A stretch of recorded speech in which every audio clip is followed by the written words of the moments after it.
When it comes to the ever mysterious dark web, I have to be careful about how much I research, and that's for a number of reasons. For starters, I don't feel like having my name join any government watch lists, and also I don't want to see anything I can't unsee. I barely get enough sleep as it is. I don't need something else traumatizing me for life. I got enough spicy trauma. Question for y'all: have you ever ventured onto the dark web? Let me know in the comments and let's dive into some horrors together, because if I have to see this, so do you. Alright, we're starting off today with a tamer video. Let's just ease into it, folks. We've got bank accounts for sale. Back in September of last year, a criminologist unearthed a video of a multi-billion-dollar transnational criminal organization that has been stealing from the US government since the panini and selling generative artificial intelligence tools to other criminals. The 58-second clip, which was meant for the dark web, opens with a person who goes by Sanchez, covered head to toe in black clothing and speaking behind a black skeleton mask with someone else who appears to be digging a grave behind him. He said, "Yes, I sell Chase bank accounts. Yes, I am one of the first people to sell fake bank accounts 4 years ago. We started with my partner 4 years ago. Now we are about 30 people in one office." So as Sanchez speaks, the camera shifts from a face-to-face point of view with him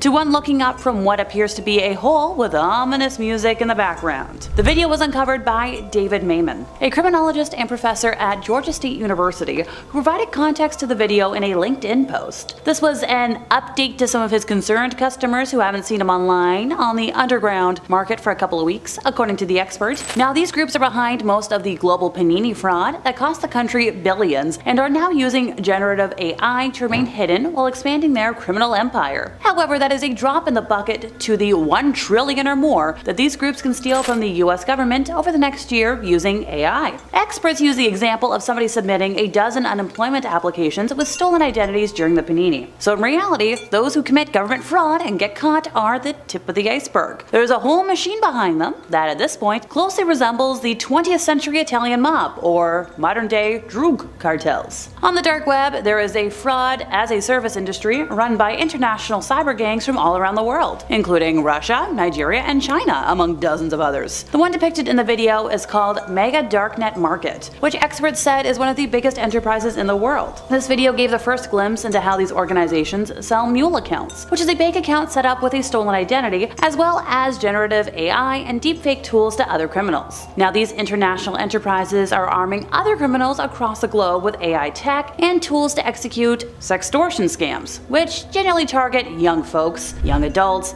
and have led to the end of lives. The US government is the primary target though, and AI-powered technology allows them to rob government agencies and go poof. So, innocent video, whole lot of backstory, big iceberg. We only know so much. Alrighty, if this next video is truly real, it's gonna hurt my soul. It's from user UFOs on Tiamat originally, but I can't seem to find the original upload anymore. It starts off with a young looking girl sleeping on the floor of a dingy room. Now there's a wooden table and a bunch of unidentifiable clutter. Apparently the camera being used was recording her for about 13 hours at that time, which was terrifying to think about. Suddenly, what appears to be a box either falls off a bookshelf or is thrown in via an unknown opening in the corner of the room and startles our sleeping victim. From what we know, the girl has barricaded herself in the room with the debris that we see, and it changes frames, and the poor thing is now eating from what we believe is a limited stock of food. Eventually, she realizes that there is indeed a camera filming her and huddles in the middle of the room. She makes a sign on white paper that she holds up to the camera, and it says that she has run out of water and is pleading with anybody who is watching for help. She mentions that she has been locked up in her current location for around 5 days and she doesn't know where she is. Afterwards, we see her return to her pile of blankets in the middle of the room and clutch a pink blanket for comfort. The poor girl is so disheveled, which has led internet sleuths to ponder if this footage is from one of the much rumored red rooms that are supposedly plenty on the dark web. Now, these rooms have gained a lot of attention and infamy, with many rumors and myths circulating about their existence and operation. While some folks believe that red rooms are nothing more than urban legends, a lot of other people claim to have witnessed them firsthand, so this might have been from that. As a matter of fact, on Reddit, 4chan, Hidden Wiki, which is kind of a cliff notes for dark web beginners, you can find people trading second, third, fourth-hand accounts of red rooms that have opened and closed over the years. The concept of red rooms, by the way, first appeared on the dark web sometime in the early 2010s, and their name derives from the color of the room where the supposed acts take place. Now, this room isn't red, but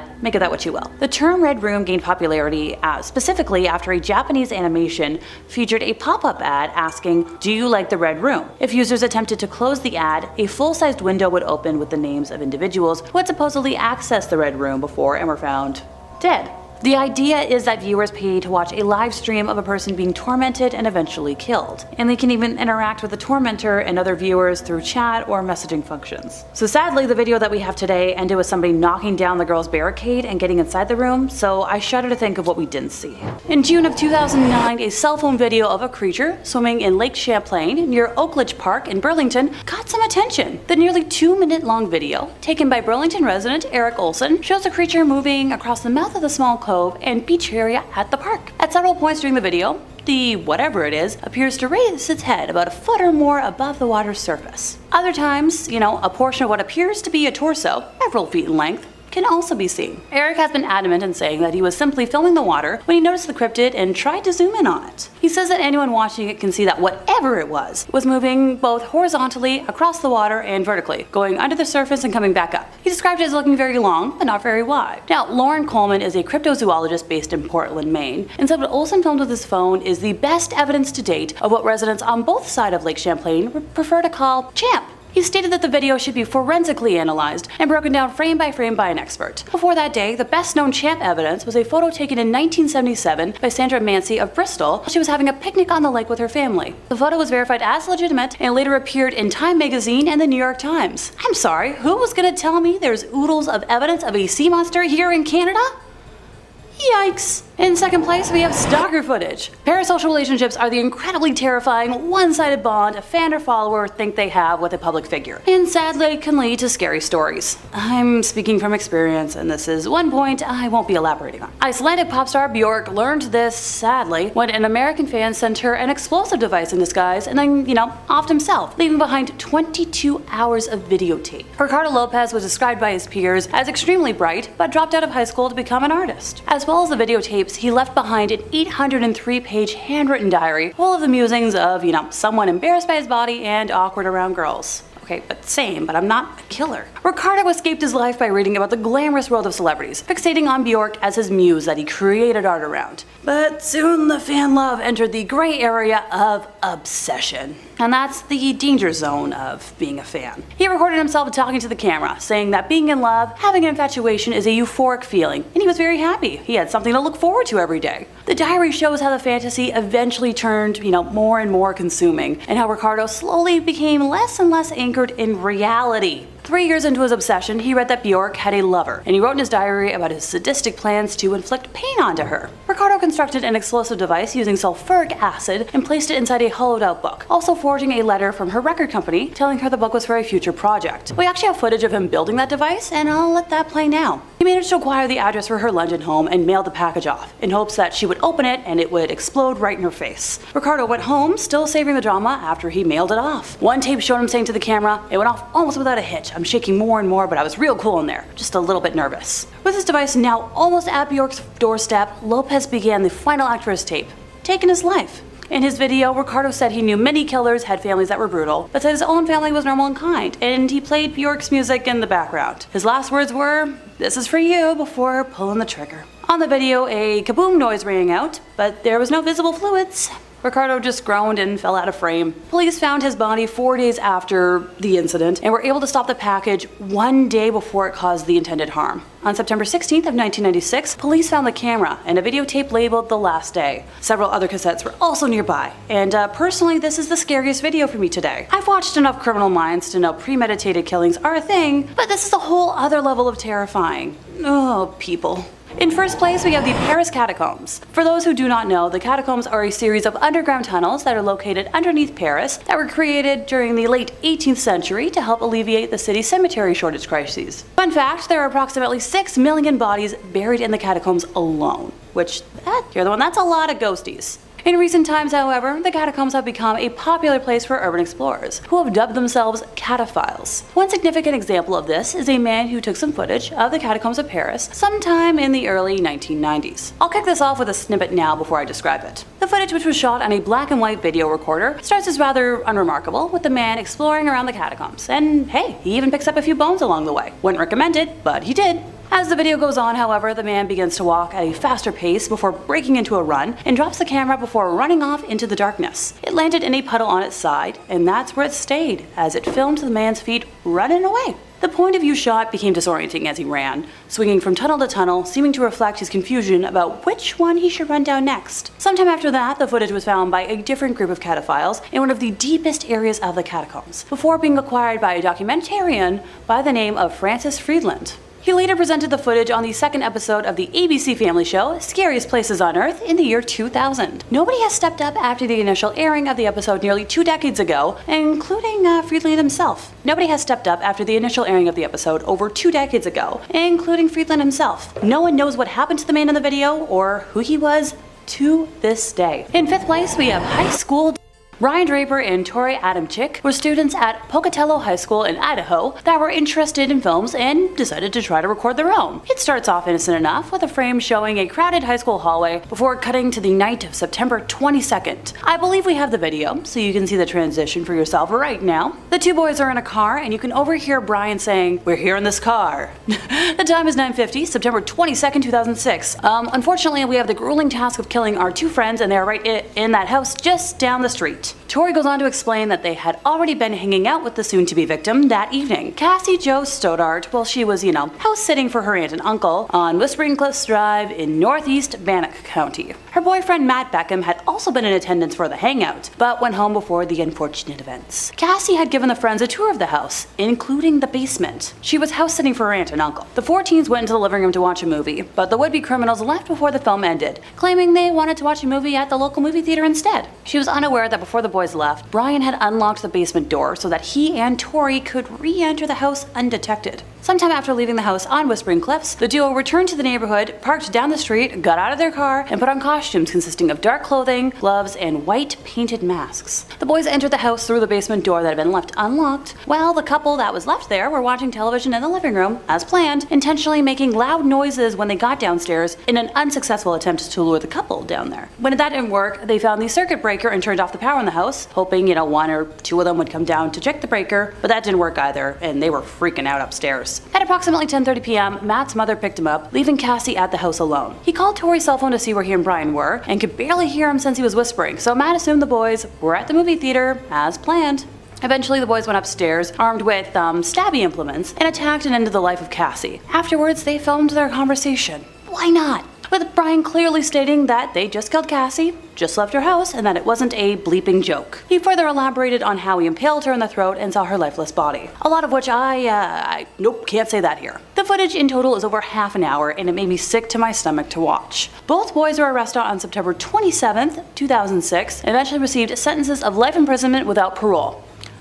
Good riddance. In 4th place, we have the elusive White Lady of Union Graveyard. Located in Connecticut, Lorraine Warren, one of our favorite people, used to often take walks through the cemetery in question, saying that it was one of the most haunted places around. Now her husband, Ed, caught the White Lady on camera on September 1st of 1990 at 2:40 a.m. during his 7th night in a row of filming at the cemetery. Determined to have footage as proof, and we can show some of that footage to you now. He described dark figures surrounding her, shapes that he described as wood ghosts that seemed to jump on her while they all argued. Who is this mysterious lady? Because I love a good spooky lady. It's believed she is Harriet Seeley, whose young son passed shortly after being born, and Harriet herself passing soon after. Legend believes she may have died in hopes of finding her son, and still wanders her final resting place searching him out. She's described as a young woman wearing a white dress with dark hair. Many who have witnessed her believe they have almost hit her with their vehicle, only to find no trace of her once they pull over. Others claim they have often seen her hovering slightly above the ground around the cemetery, going back and forth amongst different gravestones. In 1993, local firefighter Glenn Powell received a call about a transformer explosion and drove to the scene of the incident with a police officer and observed a female driver following closely behind him on the road. He remembers the night sky had turned pink, and the explosion emitted large amounts of electricity that made the hair in his arms stand up at a close distance. Glenn was driving along the road beside the cemetery when the officer seated next to him yelled, "Watch out!" In the middle of the road was a woman with long brown flowing hair and wearing a white Victorian nightgown. Glenn described seeing a surprised look on her face before slamming on the brakes, but was unable to avoid hitting her, describing it like hitting a brick wall with the back of his truck flying into the air and the policeman next to him being launched into the dashboard. The driver behind him jumped out of the car and helped the two men search the area of the crash to check on the woman, but she was gone.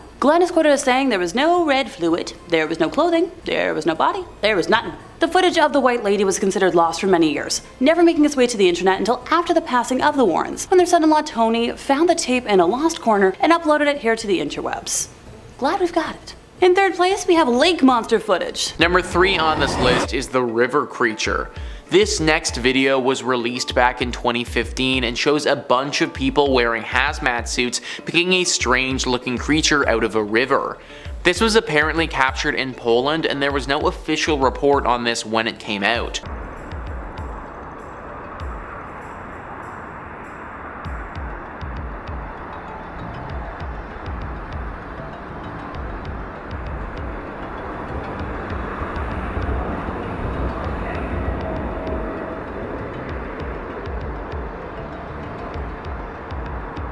So as we can see, there is a bunch of people with hazmat suits picking up this weird creature from the river.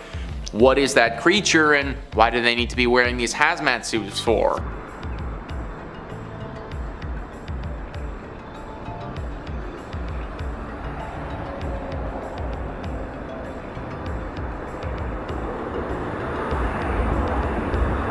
So they hand it off to some other people in different colored hazmat suits and then walk to a place where presumably the person filming can't go. I also wouldn't be surprised if the person filming was already in a spot where they weren't allowed to be and just snuck in anyways. Maybe this is in some secret base of some kind where experiments are being performed. I mean, why else would they need hazmat suits? Definitely a very strange one there, guys. Comment down below if you have any idea what they were doing here and what that thing was. Number 2 on this list is the creepy mermaid.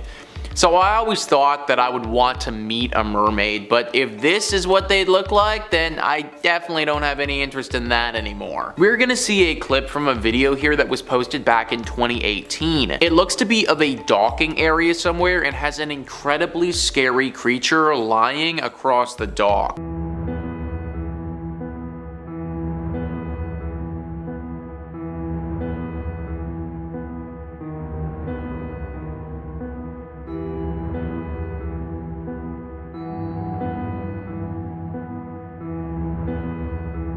So what the hell was that thing, guys?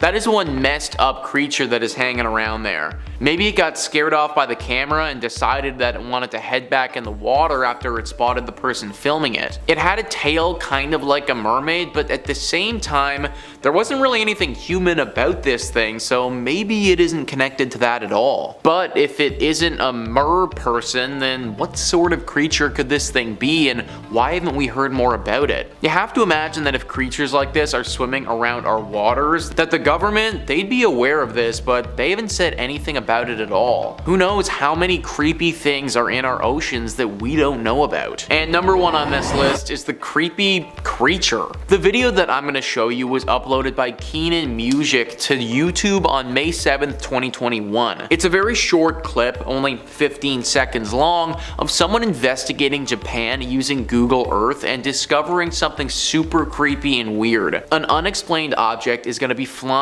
in the sky over top of a Japanese city. Let's roll the clip now.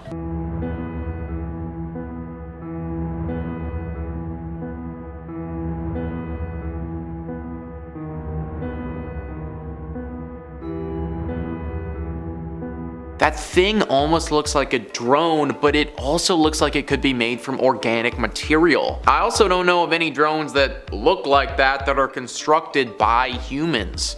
Could this be something from another planet that made its way to Earth undetected and is scoping out our world? I think everything is on the table with something like this, and some investigation desperately needs to get done. Comment down below what you think this could be and why nothing official has been released on it yet. Number 5 on this list is the alien baby. This is a clip of what looks like an alien child. We know how the government is with aliens and anything extraterrestrial, so it's clear why they wouldn't want the public looking at something like this too closely. I mean, they don't let anyone in on anything happening in any of their secret bases, so it makes sense they wouldn't want us watching a video like something like this. Let's show 30 seconds of this clip and you guys comment down below what the heck this thing is. Now, how are you feeling?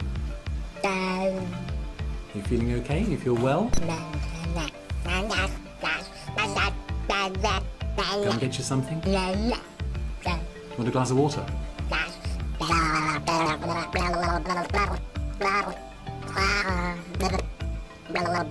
We're not really getting anywhere, are we, at the moment?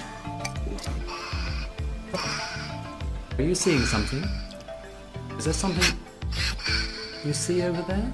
So, very clearly that is not a human child. Now, it's possible that could be an animal of some kind, but I have no idea what type of animal looks like that. That's why, if I had to guess, we're looking at some type of alien creature. This is a really interesting find because it means that aliens might have children similar to how we have children. Obviously, we don't know the process to how this baby came about, but the idea that aliens grow like we grow. That's important information because for a long time people have speculated on their reproductive process. To just assume that they grow like we grow would be ignorant on our part, but now this looks like some serious evidence. What I want to see though is a clip of this creature several years from now. What does this thing look like then? It doesn't look too threatening today, but you already know that it's going to turn into something deadly most likely. Number 4 on this list is the dinosaurs. This next clip was initially from Shortest Blockbusters, but was broken down by Chills on his channel. I'm gonna play you an excerpt of what he has to say right now. Do you believe that some extraterrestrials are living among us? Then you really gotta see this scary video. The footage shows 2 dinosaur-looking creatures scurrying across a frozen river. They have spines that are heightened, long tails, and pointed heads. Otherwise, their bodies look more or less human. Are these dinosaurs extraterrestrials, humanoids? And that is the big question, right guys? Aliens, dinosaurs, or humanoids? What the heck are they? He goes on in that video to talk about how he believed this was actually VFX, but some people in the comments weren't too sure. VFX could easily be the explanation, but it could also be used as an excuse. The government has chalked a lot of things up to VFX and CGI before, and some of that has turned out to be real, so why can't this? Aliens living among us, or other creatures living among us, has been talked about and rumored for a long time. We have had no definitive proof, but videos like this just keep getting released with no explanation. I wouldn't be surprised if in a few years' time, some real proof finally surfaces confirming a lot of our suspicions about these creatures. Number 3. The entrance to the backrooms on Google Earth. It's a popular trend on TikTok lately where users claim that they're able to find doorways into the infamous backrooms, finding the portals that connect the realities between, and that they can find these points on Google Earth. I've watched a bunch of them. Some of them, I'm not gonna lie, pretty corny, but some of them are pretty fun, like the one I've found for you here. Posted to us from user Super Game Kid, and I have to throw this out here. The video in question, when it was posted with the title, "Not Fake." So if you had any doubts, well, there it is, not fake.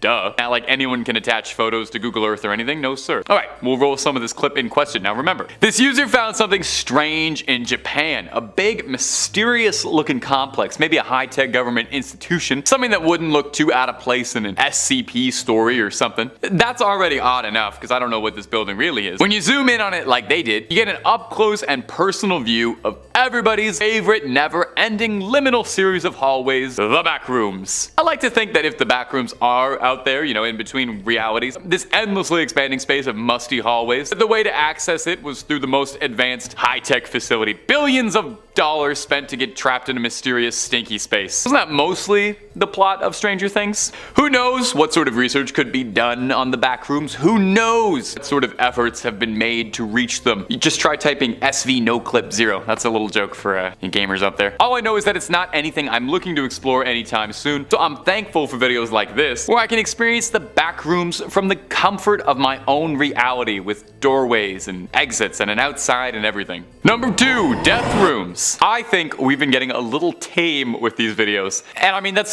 sort of the nature of the backrooms, isn't it? It's more about the strange wistfulness that comes from a place that's familiar, nostalgic, but unrecognizable, like a dream being described to you by someone else. A bit of an esoteric fear, but esoteric fear doesn't really make for good videos. YouTubers can make stupid thumbnails and the faces reacting to about. So sometimes we gotta crank it up just a little bit while also meeting content guidelines. Much like the SCP Foundation, there's all sorts of contributors to the shared urban legend that is the Backrooms. Some of them see the Backrooms as a lot more hostile. Let's roll some of this recovered found footage from YouTuber ChuggoYT called The Death Walls. Whatever is going on in this clip is bad news bears and then some. We see it from the perspective of a couple of explorers donning hazmat suits, presumably from some super secret government institution you need Black Ops level clearance to even know about. Maybe the SCP Foundation? I could definitely see those guys getting involved in something like this. Whatever has happened though is absolutely horrible. We see the remnants of the investigation crew squished up against the walls. They had no clips set back to 1, not 0. They're wedged in between the Backrooms. Their insides are sprayed all over horrifically, but that might not even be the worst thing happening out there, because whoever we're watching the footage of is running from something horrifying that we can't see. Now there's a lot of low effort content about the Backrooms, all the 3 AM posts, all the silly reaction faces. There's some very cool independent filmmaking and creative work being done with the Backrooms, and I always want to shout out a more creative one when I see it. It's only a minute long and it gave me a little spook. So toss ChuggoYT a like when you see him next and tell him the top 5 scary gangs sent you. Number 1, the pool rooms. Since the Backrooms first started becoming popular around like 2019-ish, there are so many clips and videos of people recording their own experiences, and everyone's got their own little like personal touch on what they think the Backrooms is, and really it's a shared internet horror story, so nobody's got a wrong answer. There's a lot of really great ones worth checking out, but I think some of them don't quite get what was making it so scary or unique in the first place. If it's just monsters and bad guys and scary writings on the walls, that's like any other horror setting. When the original post was just about a bizarre office space that looked familiar but off in a way that you can't really place. This video posted to Reddit called The Pool Rooms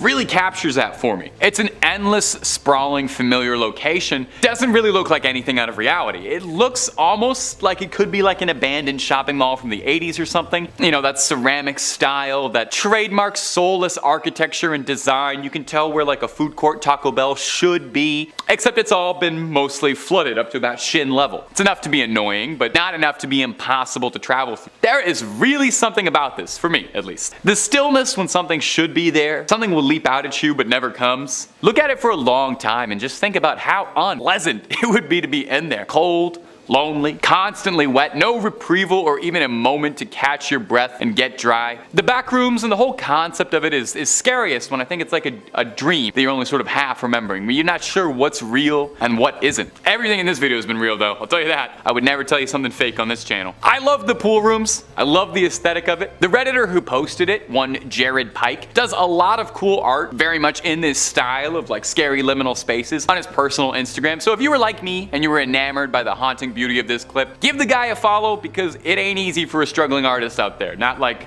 I would know anything about that. Number 5, the Kane Parsons shorts. Now if you're a fan of internet horror like Slender Man, Marble Hornets, or the SCP Foundation, you know, all that sort of stuff, then no doubt you're probably already well versed in the Backrooms and all the horror those odorous 70s hallways emanate.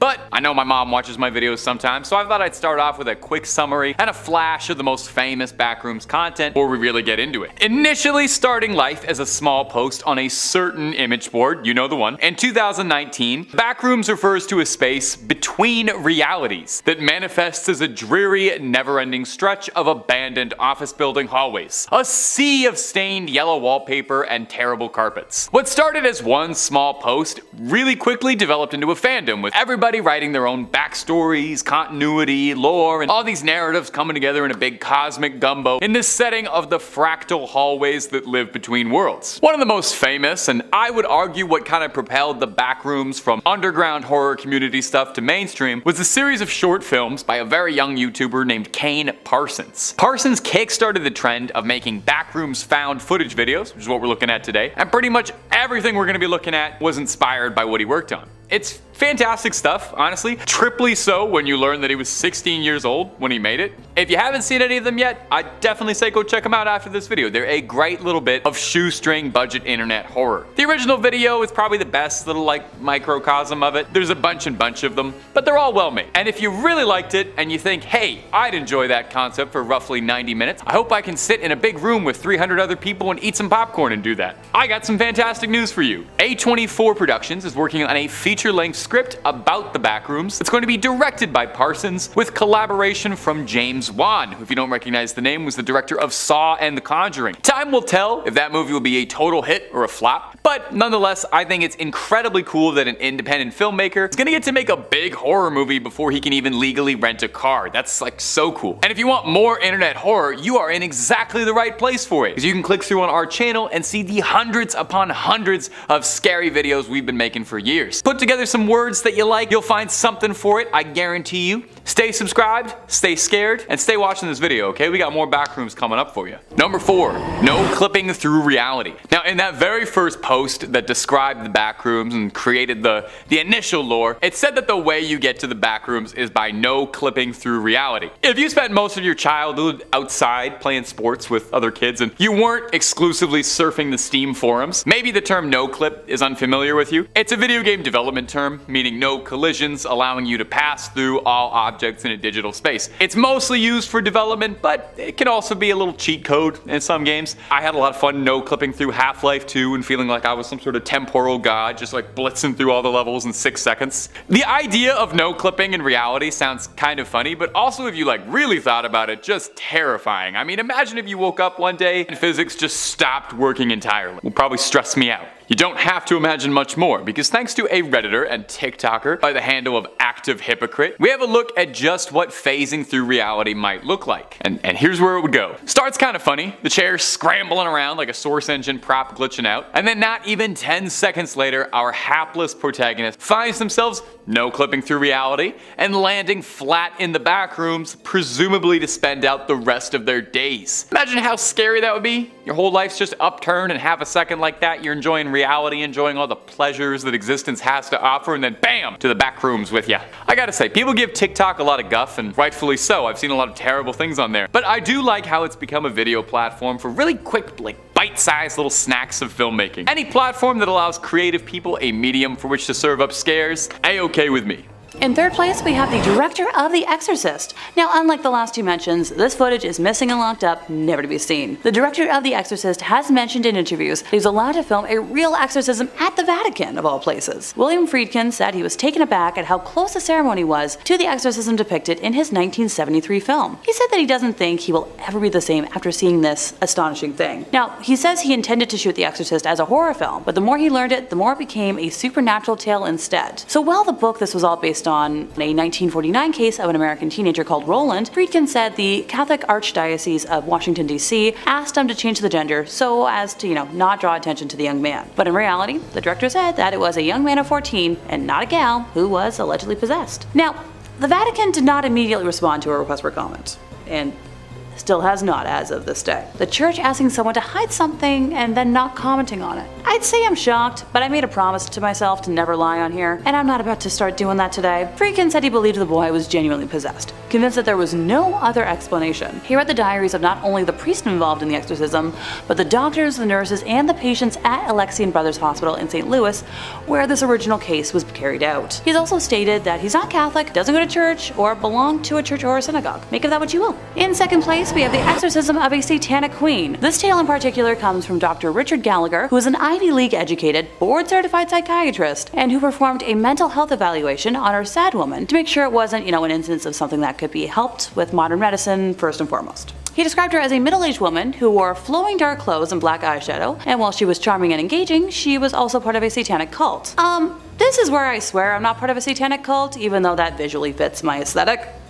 She called herself the queen of the cult, but Gallagher would refer to her as Julia, the pseudonym he gave her. The woman had approached her local priest and was convinced she was being attacked by a demon. The priest referred her to an exorcist who reached out to Gallagher for, a mental health evaluation. It was one of the first cases he took, and apparently it changed him. So he helped assemble an exorcism team that met Julia in the chapel of a house. He was adamant that objects would fly off shelves around her, and she somehow knew personal details about him, such as how his mother had died of ovarian cancer, and that the two cats in his house went berserk fighting each other the night before one of her sessions. She even found a way to reach him even when she wasn't with him. One night he was talking on the phone with Julia's priest when he says both men heard one of the demonic voices that came from Julia during her trances, even though she was nowhere near a phone and thousands of miles away. He and a team of exorcists paid her many visits, but eventually she called a halt to the sessions. She was too ambivalent and relished some of the abilities she displayed during her trances. About a year after she dropped out, Gallagher says that he heard Julia's voice on the phone again. This time though, she had called to tell him that she was passing of cancer, and he offered to try and help her with a team of priests while she was still physically able, but her response was vague, and sadly she passed before he was able to help further. Now, while Gallagher has taped all footage of his work, he's been forbidden by the church to release any of it. Ergo,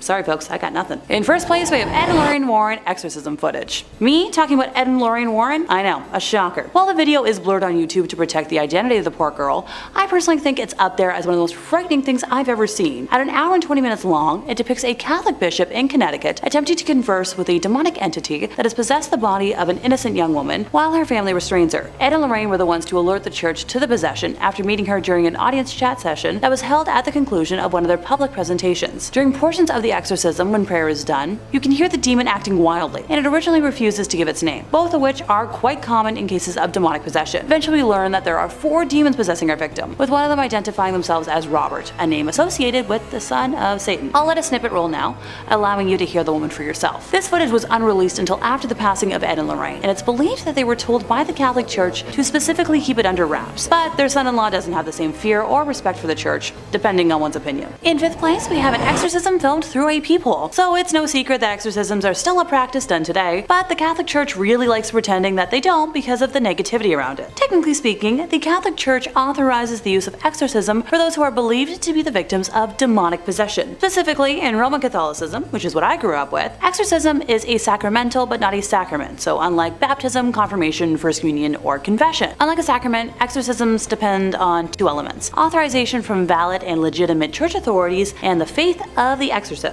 The church will ask publicly and authoritatively in the name of Jesus Christ that a person or object be protected against the power of the evil one and withdrawn from his dominion. Now, the rite of exorcism was revised in January of 1999, making it a lot less Latin, and assumes that, possessed persons retain their free will, although the demon may hold control over their physical body. It involves prayers, blessings, and invocations with the use of the document of exorcisms and certain supplications. Typically, the individual will be restrained and the priest will perform a ritual of prayers to remove the evil spirits. Solemn exorcisms, according to the canon law of the church, can be exercised only by an ordained priest or higher, with the express permission of the local bishop, and only after a careful medical examination to exclude the possibility of mental illness. The Catholic Church has between 500 to 600 official exorcists, with the vast majority operating in Latin America and Eastern Europe. Now that we're all clear on the formal definition of exorcisms, time to dive into this lovely 2014 video. The ritual was captured on camera by a man who heard the shrieks of the woman inside the sanctuary and filmed it through the peephole of a door. The incident occurred at the Assumption of the Virgin Mary Church in Vranov, Nadjai, in February of 2014. The church's priest, Marek Dunda, confirmed the video is real, but only said that if something is filmed through a keyhole, there's nothing more to say about it. Which is a dodging the question kind of answer if I've ever heard one. He told the newspaper he was talking to that he carries a mandate from his bishop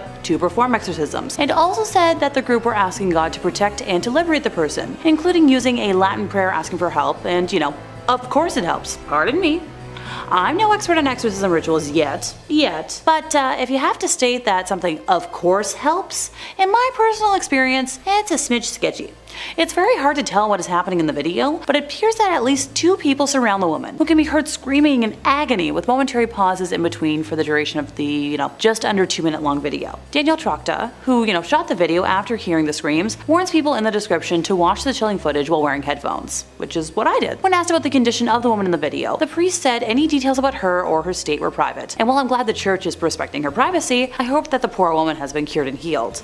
As much as I joke about it, demonic possession is no pleasant or laughing matter. In 4th place, we have footage from 2020. Okay, before anyone out there panics, I'm talking about the American news magazine that's been, broadcasted on TV since June of 1978. Not the awful year in recent history that we're not going to talk about, because that was awful. On April 5th of 1991, the show featured a segment that showed an actual Roman Catholic ritual of casting out demons, videotaped at a nun's home in suburban Palm Beach County. The segment shows the affected girl, referred to only as Gina, as she thrashes under the effect of ancient prayers, is sprinkled with holy water, and, has a cross being pressed to her head. Common stuff. The girl retches, writhes, yowls, and bares her teeth. She says, "Get out of here! Me not wanna leave!" shrieking all this at the priest, as one hand snaps the gauze bonds tying her to the chair. By the way, apparently if the exorcism team hadn't tied her down, she might have levitated to the ceiling. How very Willy Wonka. At the time, the March 25th issue of US News and World Report carried no fewer than 5 articles on hell and the devil, citing a poll that 6 out of 10 Americans believed in the netherworld, which is 2% more than in the church heyday of the 1950s. Another poll, released in August of the same year, said 55% of Americans believe in the devil and 49% in demonic possession. I'd love to see those results today, but I couldn't find them sadly. Most Catholic leaders say possession is rare, with Reverend Kenneth Doyle, Communications Director for the National Conference of Catholic Bishops, stating he's only heard of about a handful of exorcisms in the last 40 years, but I feel like that's just a PR statement. Here's the thing. When churchmen do perform an exorcism, they almost never talk about it. The main exorcist in this entire report is known only as Father A, and his face is kind of obscure. Sister Lois Schaefer and the Reverend Walton Dockerell of St. Rita Parish near West Palm Beach, who took part in the exorcism, said through a secretary that, no comment. Palm Beach Bishop J. Keith Simons, who permitted the taping, issued only a 4-paragraph statement, saying that the devil really exists, he is powerful and actively at work in the world today, as through the centuries, which echoes what Cardinal John O'Connor of New York said. Now, it was O'Connor's remark that there can be no question about the reality of the devil that initially drew the interest of 2020, especially after the church got about 75 requests from around the country to investigate possible cases of possession. That job fell to the Reverend James LaBar, a specialist in the occult, who looked into some of the initial claims and decided that Gina in South Florida was genuinely being tormented by demons. According to the report, she experienced psychotic episodes, plus visions of demons and dead persons. Oh, I don't wish that on anybody. Her mother says she tried visits to a spiritist and to various hospitals, and in the footage, the priests say the girl is controlled by 10 evil spirits. They meet her violent reactions by following the prayers and the gestures of the rite. The ordeal took about 6 hours, and this isn't really uncommon for exorcism lengths. Before the procedure even took place, Father A mentioned how it's a terrifying experience at times, and that he, could die tomorrow, or be attacked and taken over. Evil spirits like to take their time leaving a body, and not without a fight, and that leaves all of the parties involved extremely drained and exhausted, and vulnerable. Also quoted is Dr. Warren Schlanger of Miami Children's Hospital, where Gina was treated before and after the exorcism, and he did note that her condition improved afterwards. Father A, though, is still troubled. He believes the devil is disturbing his sleep, attempting to weaken and destroy him. He counts that as the price he must pay as a church point man against demons. Now, I know, someone's about to ask, but Alexa, didn't you say you'd be talking about hidden footage? The church tried taking this footage down from the internet because they didn't want it to be public anymore, but thankfully they haven't succeeded. Number 3. Croatian Stalker. Do you ever feel like someone might be watching you? I know I do, quite a lot, although it could be because someone is watching me right now, you're watching me right now, but I also just mean in my day-to-day. It's spine-chilling to imagine that somebody's following you without you realizing for gosh knows what, and trailing you around, preventing you from feeling safe. This next video, appropriately and concisely titled Croatian Stalking Tape, is a footage of 2 men recording themselves being pursued by a masked stranger. And according to the uploader, this was the last time either of them were ever seen. The video was uploaded not by anyone in the video, but rather a third party who somehow got a hold of it. And the only evidence we can find for it is that it claims it was recorded in 2005 and is a piece of evidence in a missing persons case for these 2 individuals. In the video, we can clearly see the 2 friends initially enjoying a night on the town together when they're apprehended by a very strange man wearing a sack over his head. Normal stuff. At first, the sack-clad man appears, well, I don't want to say friendly per se, but he's not outwardly hostile. Just bizarre. Slouching and bending and walking in a way that kind of intones that either it's not a human or it's a human who's had a really long night. The 2 friends then try their best to elude the pursuer, who does not seem keen on letting them go. They try to lose him by making their way to a hotel lobby, where they proceed to call for an elevator to try and find some respite from their stalker, only for the elevator door to open and show them the last thing they could have ever wanted to see, as they are face to face with the sack man, and and the doors close. If the video uploader is to be believed, this could really be the last thing they ever saw. It was hard to try and find any more information about this video. I did some digging, but I couldn't get any solid answers as to where this came from, who these people were, and if they really went missing. There's some speculation that it could be a very elaborate fake, which is always a possibility. Let me know if anybody's got any intel on this one. Number 2, video dating. Hey, dating is hard. We've all been there. Let me tell you, since that Dahmer show dropped on Netflix, it's not been easy for me. In today's world, it can be so hard to meet that perfect match, especially if you're on the brink of sanity. This video, uploaded and titled Video Dating Tape, was allegedly found in the VCR purchased at a car boot sale, which, if you're not familiar with that term, it's kind of like an English flea market where you sell stuff out of your cars. The VHS is a low-quality clip of someone innocently enough trying to prevent themselves for a video dating service. It starts with a 36-year-old man, Tony, kind of awkwardly explaining what he's all about. You know how they go. We've all been there. Where it starts to get unsettling, though, is the discordant screaming that we can hear in the background. And the guy in the video seems like he's mentally degrading very fast. Someone that can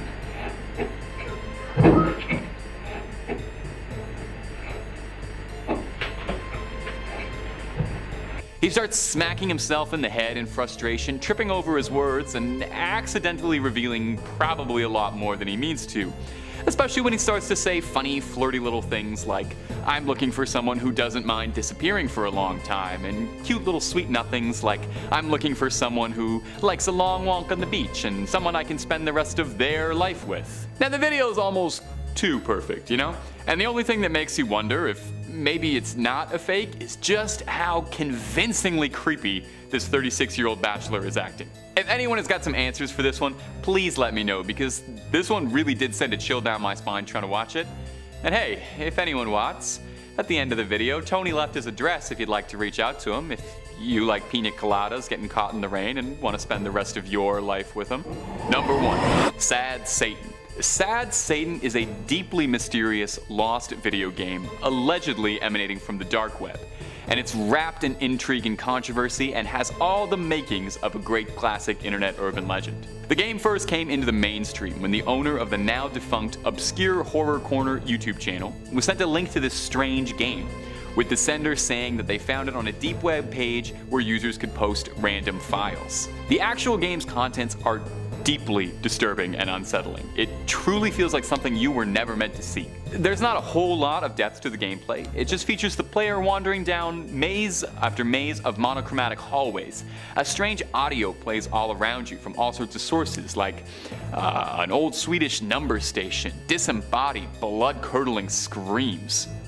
In some versions of the game, there are enemies that appear to be ghostly children figures standing in the maze with you. Images flash repeatedly through the gameplay, featuring pictures of notorious criminals. Audio from recordings of criminals like Charles Manson can be heard and seen. The game ends rather abruptly. If you run into any of the haunted children in the game, they'll end you and the game will be over. The mystery behind Sad Satan is arguably bigger than the game itself. Where did it come from? To date, no one truly knows who developed it or why or what their intentions even were. After the game became big thanks to the Obscure Horror Corner, there was a drove of interest in the game, leading to sinister double copies being passed around online masquerading as the real one. And these variants would include things like illegal content inside the game or dangerous malware, as users had reported that their computers would act sluggish or even outright shut down irreversibly after downloading the widely released copy. The Obscure Horror channel shut down after Sad Satan started to get attention, leading to a ton of speculation there. Was the original uploader of the video the creator of the game and he was trying to garner some sort of viral reputation for it? Or did he feel some sort of guilt or responsibility for getting this game out into the mainstream? It's been years and we're still no closer to getting any of the answers on this. Number 5, 11BX137. A gadget blog named Gadgets with 2 Z's got international viral attention after they received an exceedingly strange, mysterious CD sent to their address. The blank gold CD has a series of letters and numbers written on it, and no other markers denoting what it could be. The contents of the CD when played are very confusing to say the least, strange and downright horrifying. A hooded figure dressed like a bubonic plague doctor, standing menacingly in what looks like a burnt out, destroyed remnant of a building. He just sorta appears to be standing and communicating in some kind of code, wandering, posing, revealing a blinking light emanating from the palm of his hand. its hand, maybe? This thing does kind of have SCP-049 vibes. After about a minute, the hooded figure faces the wall, where he stays for the remainder of the video. But where the video goes from creepy to I might never sleep again levels of horrifying is that when you run the audio through a spectrogram, a fancy word for a visualization of sound, images begin to appear of tortured bodies and a chilling threat spelling out, "You are already dead." That's the kind of thing you'd love to receive in the mail unmarked. Internet sleuths the net over came together to try and uncover and unmask this nefarious figure in the terrifying video. Now, if it's any comfort for you, the images found in the spectrogram appear to be excerpts from low-rent horror movies, and people found screen captures that matched up pretty well. Speculation ran wild as to what this video could possibly mean. Was there a secret message or a threat behind its cryptic codes? Was it just an advertisement for something? Or just a bored artist trying to get somebody's attention the only way he knew how? Well, eventually, someone did come forward. A man by the name of Parker Warner Wright claims to be the plague doctor in the video, and said the reason for the video was nothing more than an art project to entertain and confuse people. Like most cryptic scary artists, when he was asked about why the video was made, all he had to say was, "I see my work as waves on the oceans. Thanks." Number 4, I feel fantastic. Now, if you're a student in horrifying, unexplained YouTube clips and legends, perhaps you've been unfortunate enough to run into this one before. But if you haven't, I'm sorry. It's been years since I Feel Fantastic first graced the YouTube algorithm, and yet we're still no closer to understanding, uncovering what's going on here. The video is pretty short and sweet, but I doubt you'll actually be able to finish it. It's a mannequin-looking android named Tara, singing her little song for the camera. Now, she's got the chutzpah down pat, but her natural stage presence could use a little bit of work, maybe her tone too, because she kind of sings discordantly and completely terrifying. It sounds like the kind of thing that you would hear a few minutes before you wake up strapped to an ice-cold slab operating table in a dank basement. The robot, we know, was built by John Bergeron, and that's about all we know. He envisioned his beloved Tara as being an android pop sensation, kind of like what I think Grimes might be. And I really don't want to shut down Tara's career before it's blossomed, but she's got some serious hurdles to solve first. The incredibly unsettling nature of the video caused speculators to run wild with theories about what they were seeing. The most extreme ones go so far as to suggest John was a murderer, and Tara was a mannequin wearing the clothes of his victims. Some suggest he's just a very strange man who wanted a singing companion in his home. In all the years since this clip went viral, we've never got a follow-up on this bizarre video, and I doubt we're ever gonna get more answers on this one. I wonder if Tara is still out there, if she's still singing proudly, or if she's rotting in a basement somewhere. I just hope she's still practicing, you know? Number 3, a UFO over India. Coming up next is this clip shared online with the caption, "A weird set of lights above New Delhi." Let's take a little look-see. So in this clip, pretty clearly we can see some strange happenings going on in the night sky. There's a scattering of lights above the city's horizon. Now immediately your first thought is probably to suggest that it might be drones, which is very reasonable. I feel like drones turn out to be a lot of UFO sightings. But the original poster states that drones really are not common for civilians in India at all and are even outright illegal in some parts of the country. And on top of that, the area that he's filming is said to be in the slums, where it is extra less likely that anybody's got any drones to spare. The video, when it was originally posted to Reddit, the poster added this for context. He said, "I saw this today around 8 p.m. in New Delhi with a friend. It was massive. This cannot be a building, as there is no tall building in that direction, only slums with a maximum height of 4 to 5 floors, but these lights looked as tall as the Burj Khalifa. There was a moderate wind going on, and I thought, if it's drones, why aren't they swaying? Not to forget, drones are illegal in India and especially in New Delhi. It looked massive in the sky. I wish the camera saw what my eyes could see because it absolutely blew me away. I've been to drone shows, but this looked nothing like it. Any idea what this could be?" Now, some people in the comment section on the clip originally posted suggested that maybe this was a laser light show, but that was just speculation and nothing concrete. A particularly good selection that I enjoyed was that the original poster should have ran towards the lights to see what happens, you know, live a little. Worst case, yeah, you get abducted, but you would get the ride of a lifetime and an amazing story to tell people. Just live a little, you know? And if a UFO's not quite demonic enough for you, terribly sorry about that. Hopefully this next one will change your mind though. Number 2, the mutant goat. Coming in at the next spot, something a teeny tiny little bit different from others. I figured we'd take a small break from pale figures on CCTV and strange lights in the sky, and we'd show something we can all enjoy, you know, something that's fun for the whole family, really bringing everybody together. Mutant goats. On August 16th, a Facebook user named Samira Isa posted these footage of a strange goat that she had discovered. Now, I don't know about you, I already find a goat kind of strange. I think they're definitely one of the most demonic animals by nature.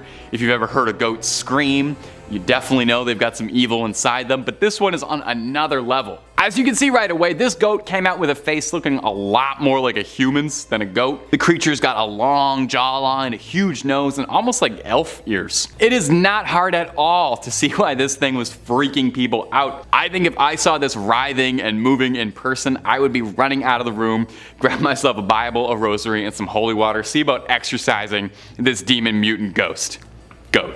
Mutant ghost goat. As soon as the mutant goat was born, it started capturing people's attention, unsurprisingly. Some were afraid the creature was demonic in some way. Others worried the creature was a byproduct of some twisted scientific experimentation. Not 100% sure what the purpose of making a goat with a human face would be. I don't know the practical application of that, but I don't question the facts, I just blindly repeat them. Now, others wondered if this creature hybrid came about naturally, if this was a merging of a deer and a zebra, or a cow and a goat, or a dog and a goat. I don't really know about all that. I'm not a science man, I'm not a scholar, but I don't know if that works the way it does. It might just be a horrific birth mutation that caused this goat to come out serving evil, or could it be something significantly more sinister? Something supernatural we couldn't hope to explain hiding away in those hooves? I'm gonna be honest, I don't want to know. I'm fine with the human face goat and me living on different continents. At number 1, the mountain lion ghost. And in our final spot for today is going to be this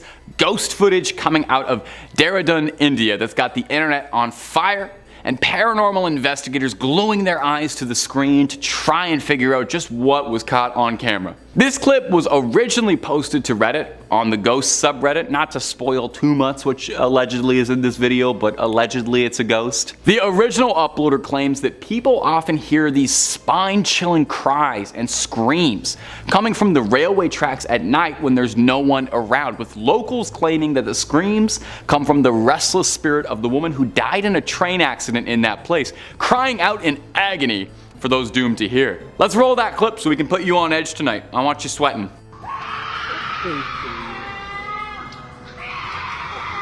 You hear that? Hard not to. Sounds like a screech that goes right through your ears and sticks into your heart, causing your hairs to stand up so straight you could use them as a level. Now, not everyone is as convinced as your easily convinced host that this is proof of a ghost. There were more than a few commenters who suggested that this screech wasn't from a ghost, but rather from a mountain lion, which is kind of like a ghost if a ghost was an alive, really big cat. Now, I'm a young Canadian man, I've got lots of experience with cougars and mountain lions too, and it definitely does sound like a big cat's growl into the night. They definitely sound terrifying. I think this is a rare case in which the sound that's making the creepy noises that isn't a ghost is worse than if it was a ghost. I would rather be haunted than go toe-to-toe with a mountain lion personally. I know there's at least a chance I could survive fighting a ghost, like a little bit. Number 5, the ghost. Coming up first today in our list of real, scary, demonic footage from the beautiful country of India is this particularly threatening video that's been making the rounds online, which, if you believe some commenters, may have proof of ghostly life on it. Or unlife? Is that more correct? Anyway, let's roll the clip and let's take ourselves a look. This white-clad ghost was caught walking on the rooftops of Varanasi in the VDA colony located in the Badi Gabi area. Now, in this video, you can see a shadow walking on the rooftop of a house and that pale, ethereal, ghostly figure seemingly blowing in the breeze. Now, when the video was shared, it went viral quickly on Twitter, causing a small panic amongst local residents who demanded that there was a formal investigation made by police. Do you guys not know? Have you guys not heard? Has this not reached you? That is not the team you're supposed to call when there's something strange in the neighborhood. You call the Ghostbusters. They have a whole song about it. Now, of course, not everyone bought immediately that this mysterious figure was a ghost. More than a few commenters on the original video suggested that it was just someone hanging their laundry out to dry, and the video was little more than all of us letting our imaginations run wild. I gotta be honest though, if it was late at night and I was on the rooftops of India, I think I would definitely be freaked out seeing this, because it does look like a ghost, even if it does look an awful lot like a bedsheet or someone in a Charlie Brown ghost costume. Sure, it could be a human tendency to form anthropomorphic patterns and objects we don't quite recognize, but it's also entirely possible that it is a ghost. I tried to do some follow-up on this. I was trying to figure out if the local police ever did end up investigating this, but I really don't think they would have been much help. You can't really arrest a ghost. Their hands would slip right on through the handcuffs and you would look just ridiculous. How are you gonna keep a ghost in jail? It's gonna walk right through a wall. You can't arrest a ghost, is what I'm trying to get across. And if you're looking for more footage of ghosts that cannot be arrested, Top 5 Scary has all of that and then some. Oh, you better believe. If you can think it up, there's a good chance we've done 2 or 3 videos on it. Ghouls, goblins, aliens, conspiracies, megalodons, everything and more. So hit subscribe. Please make sure you ring that little bell as well so you don't miss a single one of our videos, but do that at the end of this video, okay? Because I got 4 more freaky things coming out of India to show you right about now. Number 4, the pale figure. Now coming up next is a clip, also out of India, believe it or not, you know they're all gonna be out of India, that went viral last year and captured the attention of paranormal enthusiasts, alien hunters, and skeptics alike. It's nice when you get everyone together like that. We all get equally confused by what we're watching. A strange humanoid-like figure was spotted walking across the road in India, confusing just about everybody. Whatever it was filmed walking alone steadily on a bridge at night in Jharkhand in eastern India, staggering through the night. Now the thing resembles a human, that much is sure, and that's what my brain tells me it should be. But the more you look at it, the more you start to wonder if maybe, just maybe, it might be something else. The creature is real gangly and has these long arms and pale white skin and a very skinny torso, and sounds a bit like your host actually, if I'm being honest. It looks a great deal more like a Silent Hill monster than it does a person. Motorcyclists were swerving out of the way of the figure, which stops and stares at them a bit before continuing to stroll onwards. Now naturally, footage this weird has people talking and wondering as to just what the heck this thing could possibly be. More than a few people suggested it could be an alien walking around the streets at night, explaining why it seems so confused about where it is. Others suggested a ghost, which would definitely be pretty spooky. It seems like it's in the physical plane though, so I don't know if it's a ghost. Finally, there's the realists, who have suggested that this could just be someone who had a long night and is lost, trying to find their way home, possibly on 1, 2, all of the substances, trying to get a good night's sleep. Now, I did some digging. As far as I know, nobody cracked this case, so we may never have a satisfying answer. So that is your cue to speculate and sound off in my little comment box. I think it's time for me to talk about my favorite creepy demonic doll, Annabelle. So back when I was in high school, I actually got to portray her, local haunted house, whole thing. What we're talking about today, the folks over at the Overnight YouTube channel were granted permission to stay overnight in Ed and Lorraine Warren's museum, which is unheard of. But thankfully for us, they captured their experience on a variety of recording devices, making a very long series going in depth that I totally recommend watching. But if you don't feel like spending a couple of hours doing so, don't worry, that's what I'm here for. So one thing I'd like to point out is how Annabelle decided to mess around on camera. I think if we're looking at timestamps, it was 58:29. Her eyes are pretty small and they move a little bit, which she's a rag doll, that's not supposed to happen. But then at 58:52, when the camera is panned back to her, her eyes are back to normal and like double the size in comparison to the first time slot. Now when user Mason8363 mentioned this in the comment section, I thought it had to be like a trick of the light or something. So I went back and I took some screenshots on my phone. And what do you know, I didn't need them. I could tell clear as day that Annabelle's eyes had grown. And once again folks, that's not supposed to happen. Now if you're like, okay, who's Annabelle? What's going on with this? Why is she demonic? Don't worry. I know the story off by heart pretty much.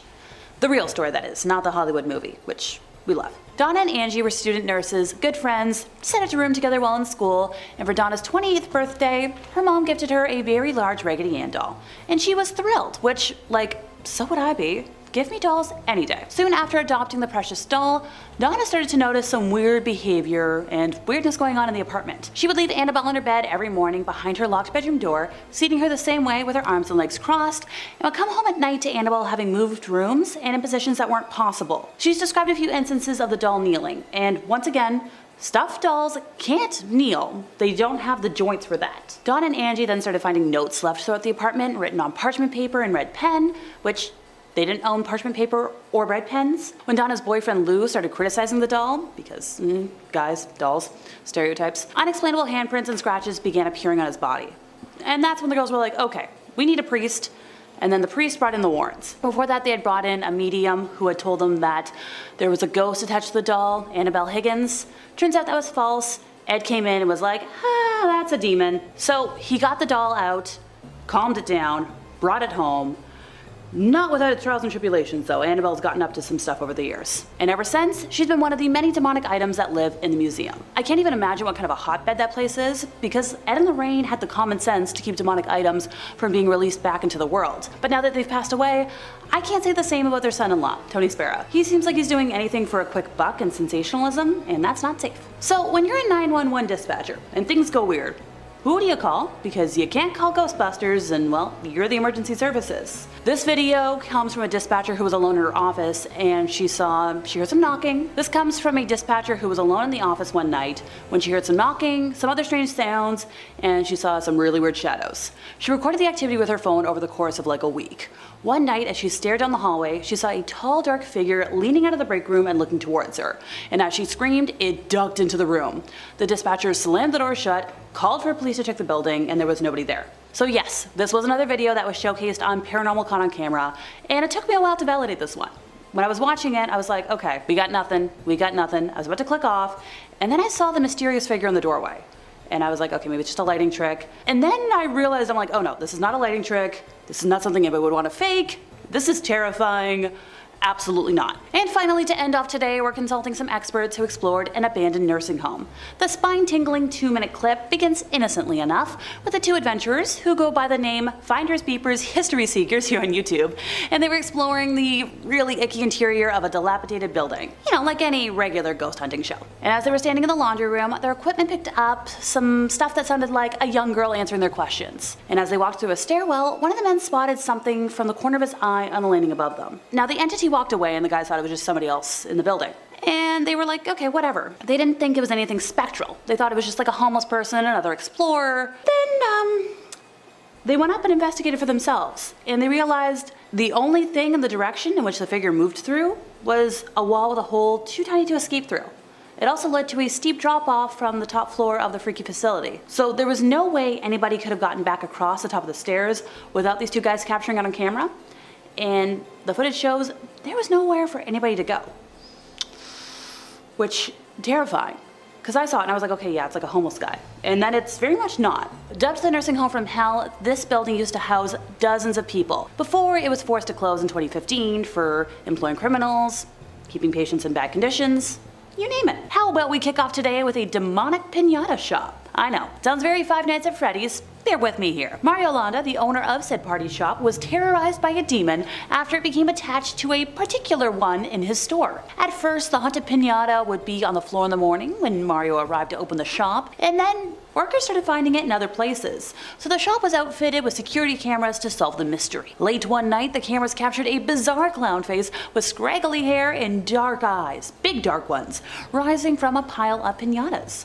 Another night, a piñata was captured as it spun out of control. Something demonic was inhabiting the store. Now, in one of the clips, you can see what appears to be a ghost, or the presence of a being, that throws a piñata, like just chucks it. Now, this footage was originally uploaded to Facebook, and then the very popular Travel Channel show, Paranormal Con on Camera, decided it needed to be talked about more and featured it. And I promise you, this won't be the only story from that show that I talk about today. Next up, we have footage from 2020. Okay, before anybody panics, I'm talking about the American news magazine that's been broadcasted on TV since June of like 1978. Not the awful year. Now, if we're talking years, on April 5th of 1991, the show featured a segment that showed an actual Roman Roman Catholic ritual of casting out demons. Videotaped at a nun's home in suburban Palm Beach County, the segment shows an affected girl, referred to only as Gina, as she thrashes under the effect of ancient prayers. What's happening? Well, she's sprinkled with holy water, there's a cross being pressed to her head, and what's she doing? Well,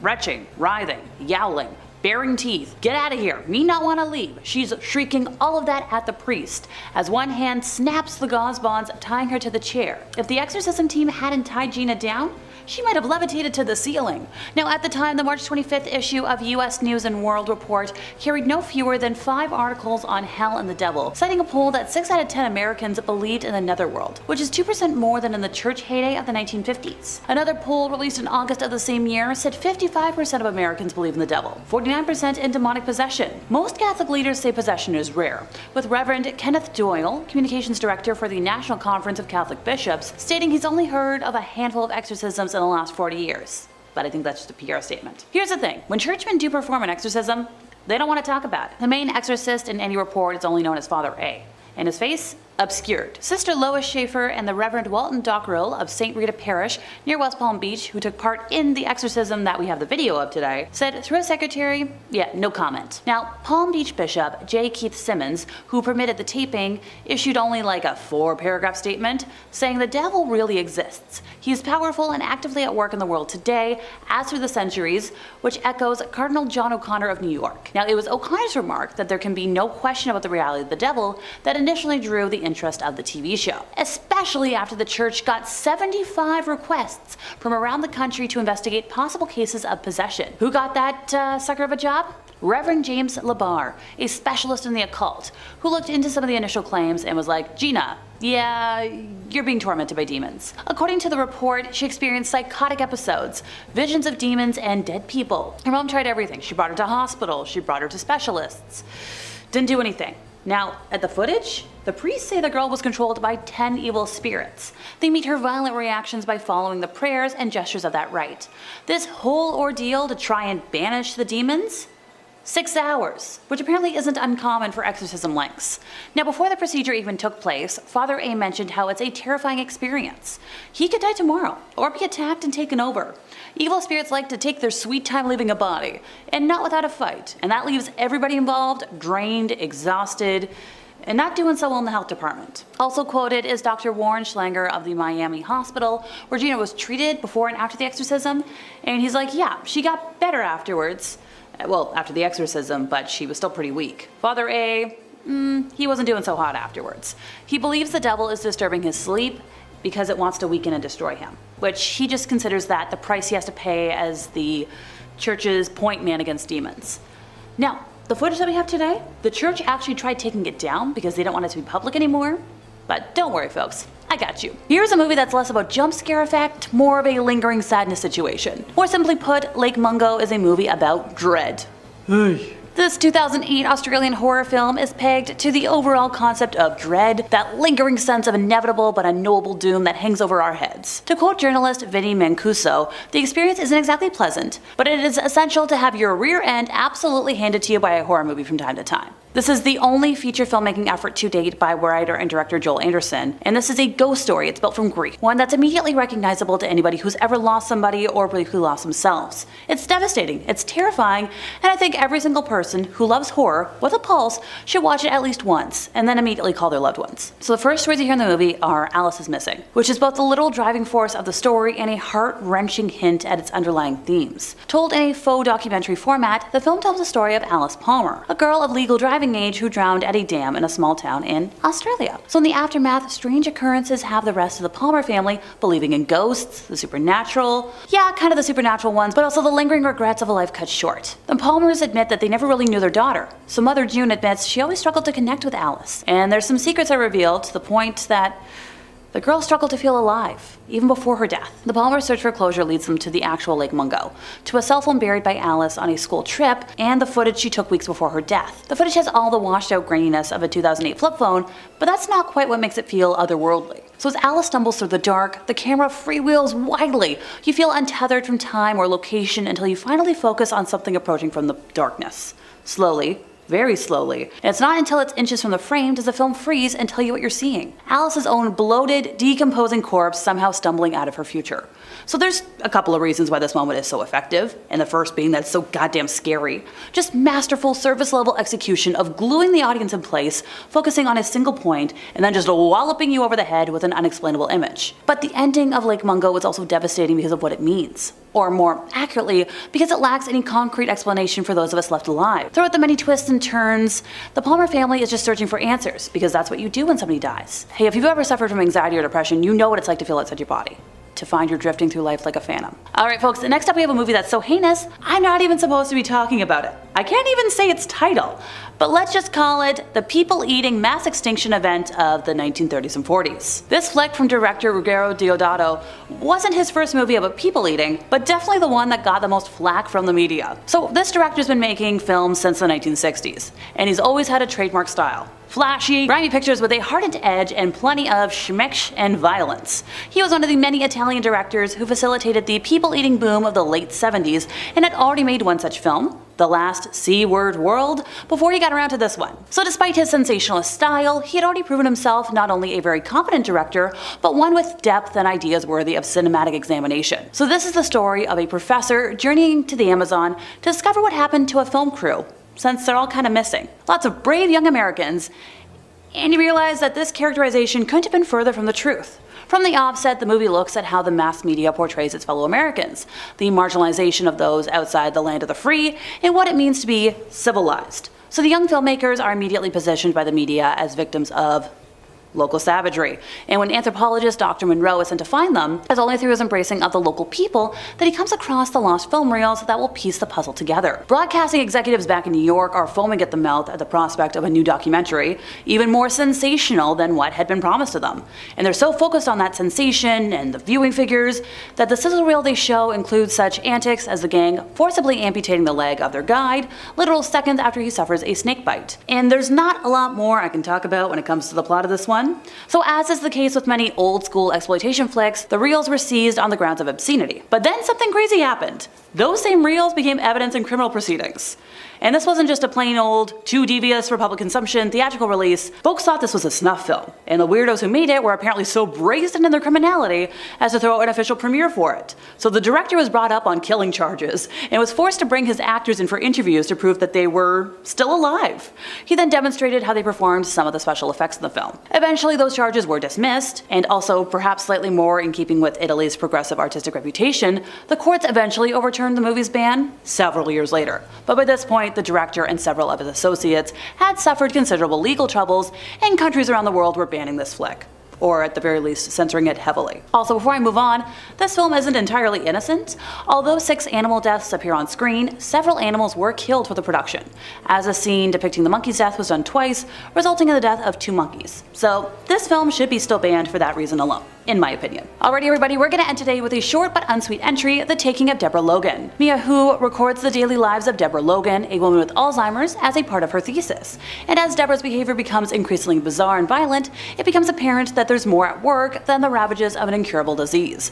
Chock full of horrific imagery and effective scares, this film was a quietly shelved one that saw a second life on Netflix where it became a cult favorite. Gotta love movies that have already been knocked down for being shown a couple of times. How about we kick off today with a flick that technically already has a couple of bands on its record, the Poughkeepsie Tapes. For about a decade, this movie was the stuff of legend, the type of thing that's only found in a creepypasta. If you believed the rumors, this documentary about a serial killer terrorizing Poughkeepsie, New York, used real footage of that man attacking, harming, and killing his victims. Obviously that isn't the case since it's a completely fictional film about a made-up serial killer and not a snuff flick, but that hasn't kept the film from holding on to its true story legacy. So the movie opens with the discovery of the tapes themselves. After uncovering 10 bodies in a residential backyard, the police unearthed something far more menacing: over 800 tapes from a killer, each detailing his heinous exploits. So composed of this found footage, Combined with interviews with experts and one victim's testimony, the movie pieces together the story of the Water Street Butcher. Now, this flick is difficult to stomach and is best accompanied by a lot of trigger warnings. The film's eerie mimicry of early 2000s true crime shows like Forensic Files and Unsolved Mysteries is quite convincing, making it difficult not to get sucked into the reality of it all. Even today, people are tricked into believing that the footage from the tapes is, well, real,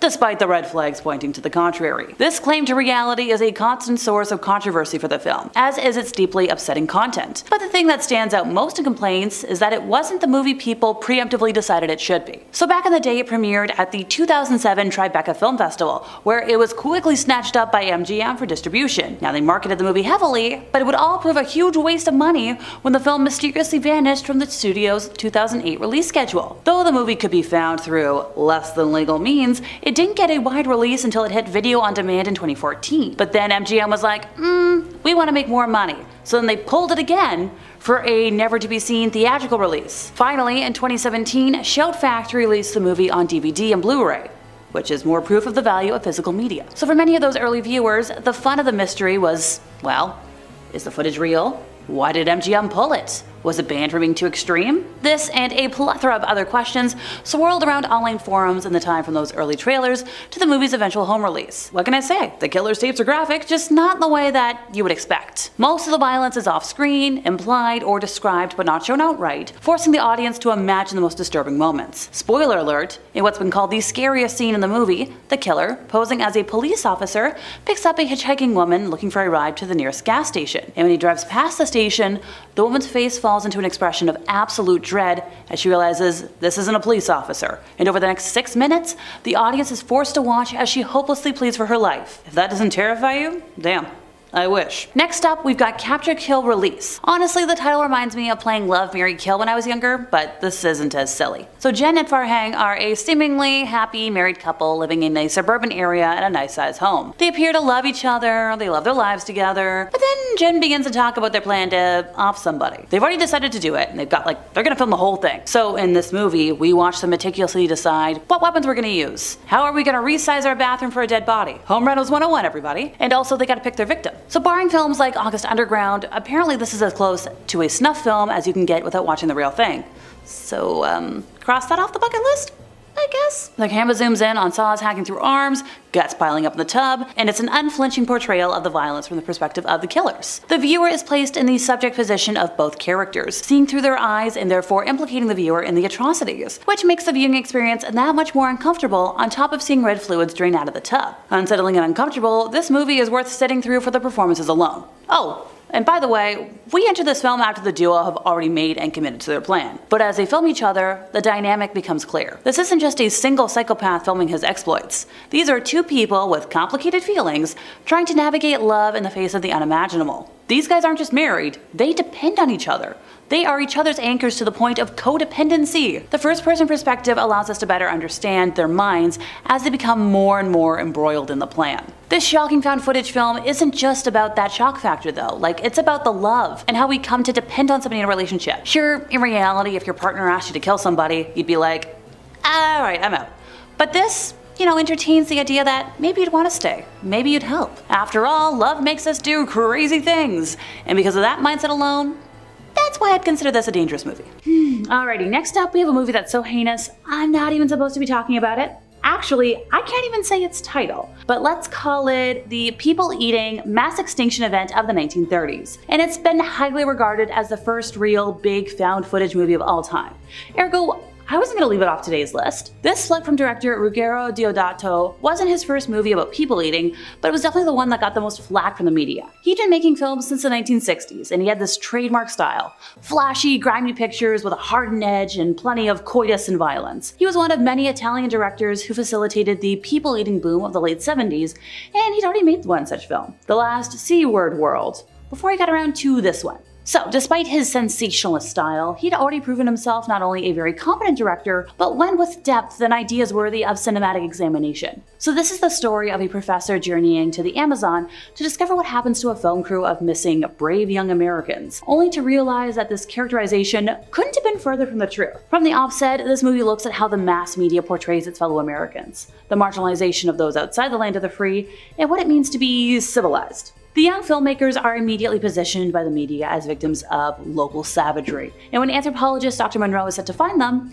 it is only through his embracing of the local people that he comes across the lost film reels that's gonna piece this whole puzzle together. Broadcasting executives back in New York are foaming at the mouth at the prospect of a new documentary, even more sensational than the crew's previous works, and they're so focused on sensation and viewing figures that the sizzle reel they show includes, the gang forcibly amputating the leg of their guide literal seconds after he suffers a snake bite. And that's about all I can talk about in detail because, I don't want to get in trouble. As is the case with a lot of old school exploitation flicks, the reels were seized. Why? They were, obscene. But then something crazy happened. Those same reels became evidence in criminal proceedings. This wasn't just a plain old, too devious for public consumption theatrical release.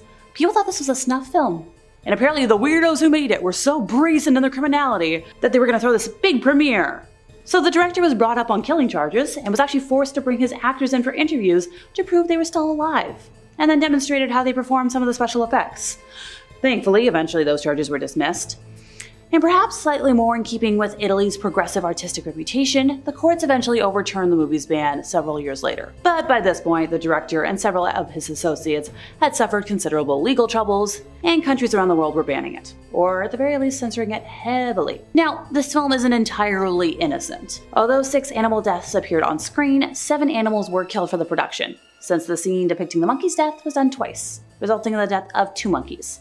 So, I'm not saying I condone this film, but you've got to give it its point in history. And finally, how could I end today without the Blair Witch Project, the pioneer of the found footage genre of horror that we know today? It's a movie with a handheld camera and a dream. When this film came out in 1999, so many folks thought it was real, and it set the tone for what we know as found footage today. Co-written and co-directed by Eduardo Sanchez and Daniel Myrick, the film is about college students investigating the legend of a witch in the woods of Maryland, the shaky camera work, the creepy nature of the forest, and the fact that the movie features characters who feel like regular people all contribute to the film's terrifying tone and legacy. While many horror movies have famous imagery, including iconic villains from slasher movies like Michael Myers from Halloween, Ghostface from Scream, the black and white images of the Blair Witch Project are just as memorable. Personally for me, one of the most unforgettable images, the stick figures that are present in the woods. One co-director, Daniel, he told The Guardian in an interview in 2018 that originally, way back when, he began thinking about a stick figure, and it snowballed, and that's how the movie began. Apparently, he grew up in the woods and swamps of Florida, and for a long time, he had this idea of seeing a stick figure hanging from a tree, and it creeped the hell out of him. That's how you have it, folks. According to astonishing legends, the Blair Witch is actually thought to be based on the story of Mull Dyer, who happens to be one of my favorite witches throughout history to talk about. She is thought to have lived in the 17th century, and she lived alone near Leonardtown. Now, a lot of folks didn't know much about her. She was very mysterious. She was a healer, and people think that a rock in the area has a mark that looks like her handprint. Well, her handprint when she passed. How did that happen? Well, a group of men attacked her, and they were cursed with terrible luck. Because, she cursed them for doing bad things, which suggested that she was maybe a witch, involved in something dark. Because back then, if you were convicted of being a witch, that was pretty much a death sentence. Dear Zachary is a good one to start out with, since it's a doozy and a half. The full title is Dear Zachary, a letter to a son about his father, and it's a 2008 American film written, produced, directed, edited, filmed, and scored by Kurt Quinn. Yeah, he did everything. It's about Kurt's close friend, Andrew Bagby, who was killed after ending a relationship with a woman named Shirley Jean Turner. Now, she was arrested as a suspect, and shortly thereafter announced she was pregnant with Andrew's offspring, a boy she named Zachary. So Kurt was like, okay, I want to make a video for Zachary about how his dad, because he wants Zachary to know just how great of a man his dad was. And the drama that unfolds while he's making this movie is insane. It's real. It isn't really like true crime, it's just visceral. Yes, there's parts that are heartwarming, but a lot of it is heartbreaking. And the filmmaker had no idea most of the content of this movie was going to happen. This is only something you can really watch if you're in an okay emotional state. Because the worst part about it, spoiler alert, the son ends up being killed by the mother right before she takes her own life. Look, I did mention this was dark and awful, right?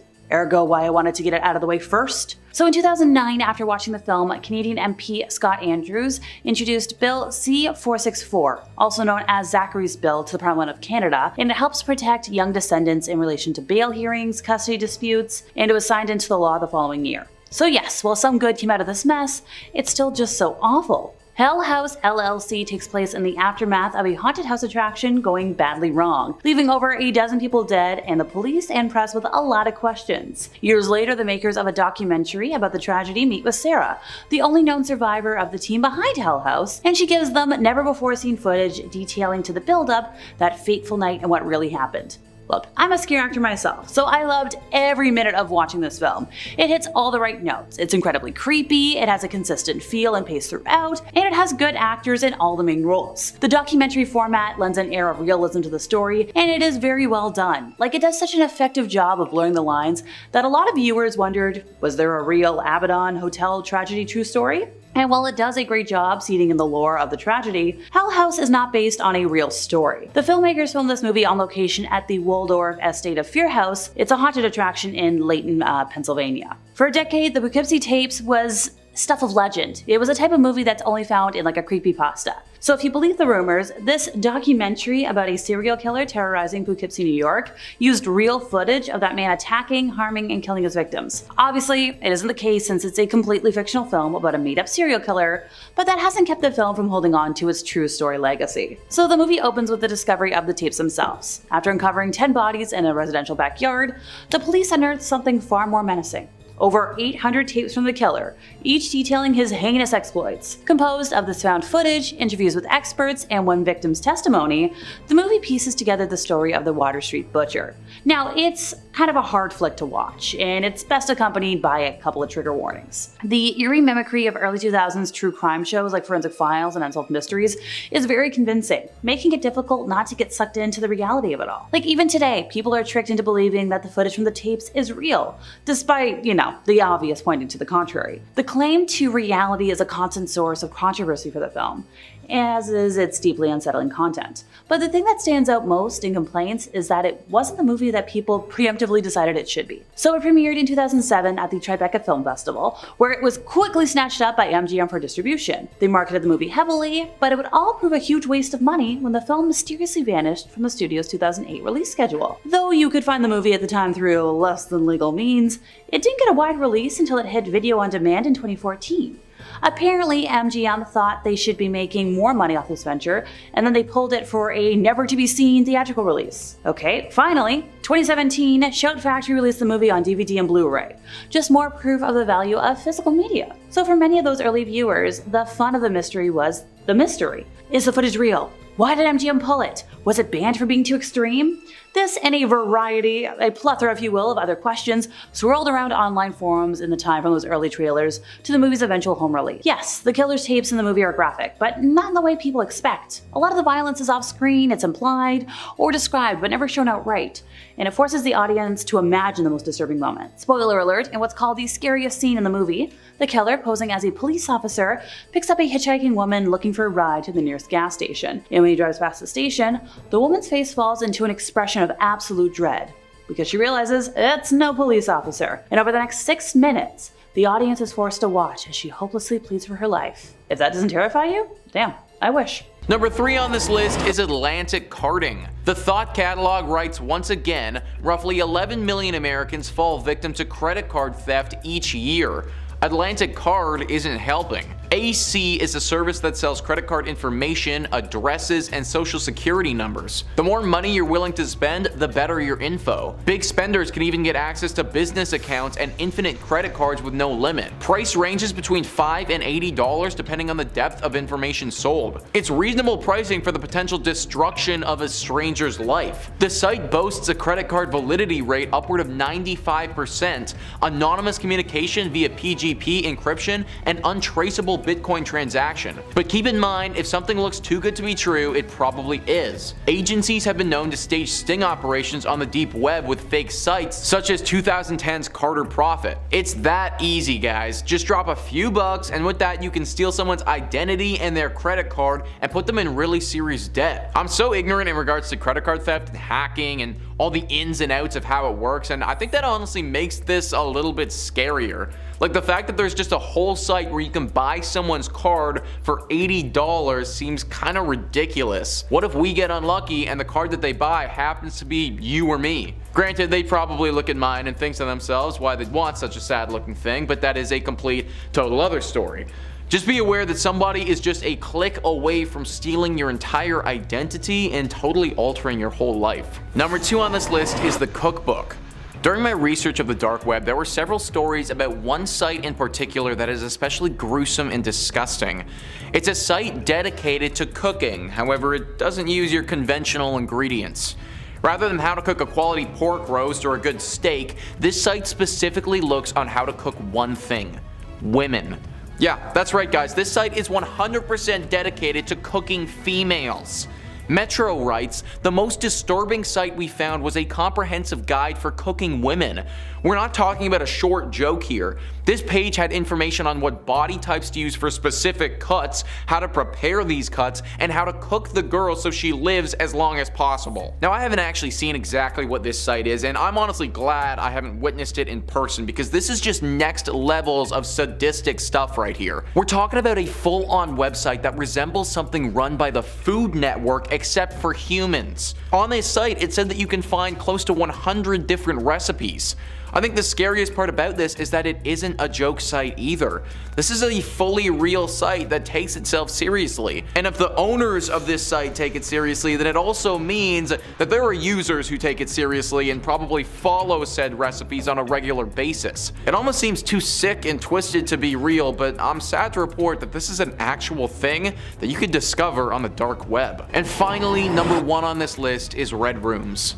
This entry is truly just so sick, guys. Science and Technology writes, Red Rooms can be essentially classified as video portals. They are hidden pages in which the viewer can watch live a torture of a person and participate in such torture by contributing with ideas or requests. Depending on the money you pay, you can participate to a greater or lesser extent. Payment is made by using cryptocurrencies such as Bitcoin to guarantee anonymity and avoid problems. This is honestly horrible, but the sad thing is this is kind of a tame definition of what actually goes on there. Murder, taking one's own life, horrific sexual things have all been said to go down on this dark portal of the internet. Nowadays, it's even been utilized by some organizations where they'll perform executions on there. Now there are some beliefs that these Red Rooms are just an internet hoax and they don't actually exist. And frankly, I hope that that's the case, but there have been a lot of stories of people stumbling upon them and witnessing firsthand the type of horrific stuff that goes on. This is a horrible part of the internet and something that I hope that you never need to discover for yourself. Number 5 on this list is Fixed Match Buy-In. Fixed Match Buy-In is a way for people who visit this site to bet on sports matches around the globe that are actually fixed and their outcome has been previously determined. Maybe for some of you this isn't scary, but for me, a guy who literally runs his own YouTube channel / podcast about the Toronto Blue Jays baseball team. My channel's called Blue Jays Today, feel free to check it out. Just a mildly shameless plug. But anyways, for me and for sports fans in general, this is some pretty serious stuff. For the longest time, fixed sports games have been something that the public has speculated upon. The authorities who run said sports games have vehemently denied such allegations, but this fixed match buy-in proves that these allegations are real. The thought catalog says that the FMBI fixes matches with at least a 2-to-1 payout. It also requires a $20,000 minimum buy-in with 50% of your winnings going toward the site's service fees, though after the fixed match, the $20,000 buy-in is then returned to your Bitcoin account and everyone wins except for the athletes. Although FMBI cannot prove its authenticity, as doing so would require to reveal transaction details or match information that could jeopardize their network, they claim to be quite busy with weekly matches in several different sports. They say that they're involved in multiple sports, but the one that has the most potential is probably European football. For the longest time, people have believed that the league owners have a say in how things play out and who comes out on top. The nature of the sport makes it one of the easiest ones to tamper with, considering how subjective penalties are and that most matches are usually decided by a single goal. As a sports fan, I hate the thought that matches might be fixed, but based on this, might have to come to terms with it. Also, side note, but comment down below if you guys are a sports fan and the team that you support. Would love to hear. Number 4 on this list is cheap swatting service. Swatting, according to Thought Catalog, is the act of obtaining a victim's IP address and then anonymously and falsely reporting a critical incident such as a bomb threat or hostage situation to that location. The SWAT team then arrives on scene, kicks down a few doors, and generally disrupts everyone's day while costing taxpayers thousands of dollars, and it's huge on YouTube right now. Though the affected have extended all the way to politicians and pop stars, most instigators and victims are gamers who get attacked as a result of a bitter online rivalry. Swatting is also a service that you can buy on the deep web through cheap swatting service. CSS offers 3 options for the customer: $5 for a mild situation, $10 for a little worse where they'll bring many people and raid them, and then $20 for the SWAT team to come and they can just do anything. Despite penalties of up to 25 years to life, stiff sentences for the convicted have done little to curb this growing trend. This is because swatters are able to keep risks and subsequently service prices low by relying on simple and difficult to trace methods of police contact. Disposable phones, phone number encryption, and internet call services such as Skype have all proven cheap and invaluable tools for the common swatter. I want to just emphasize what they said about the $20 option there, folks. They can do anything. A SWAT team will literally show up to your home, and if they perceive a threat, you could actually be killed. Any number of things could go wrong with this whole scenario.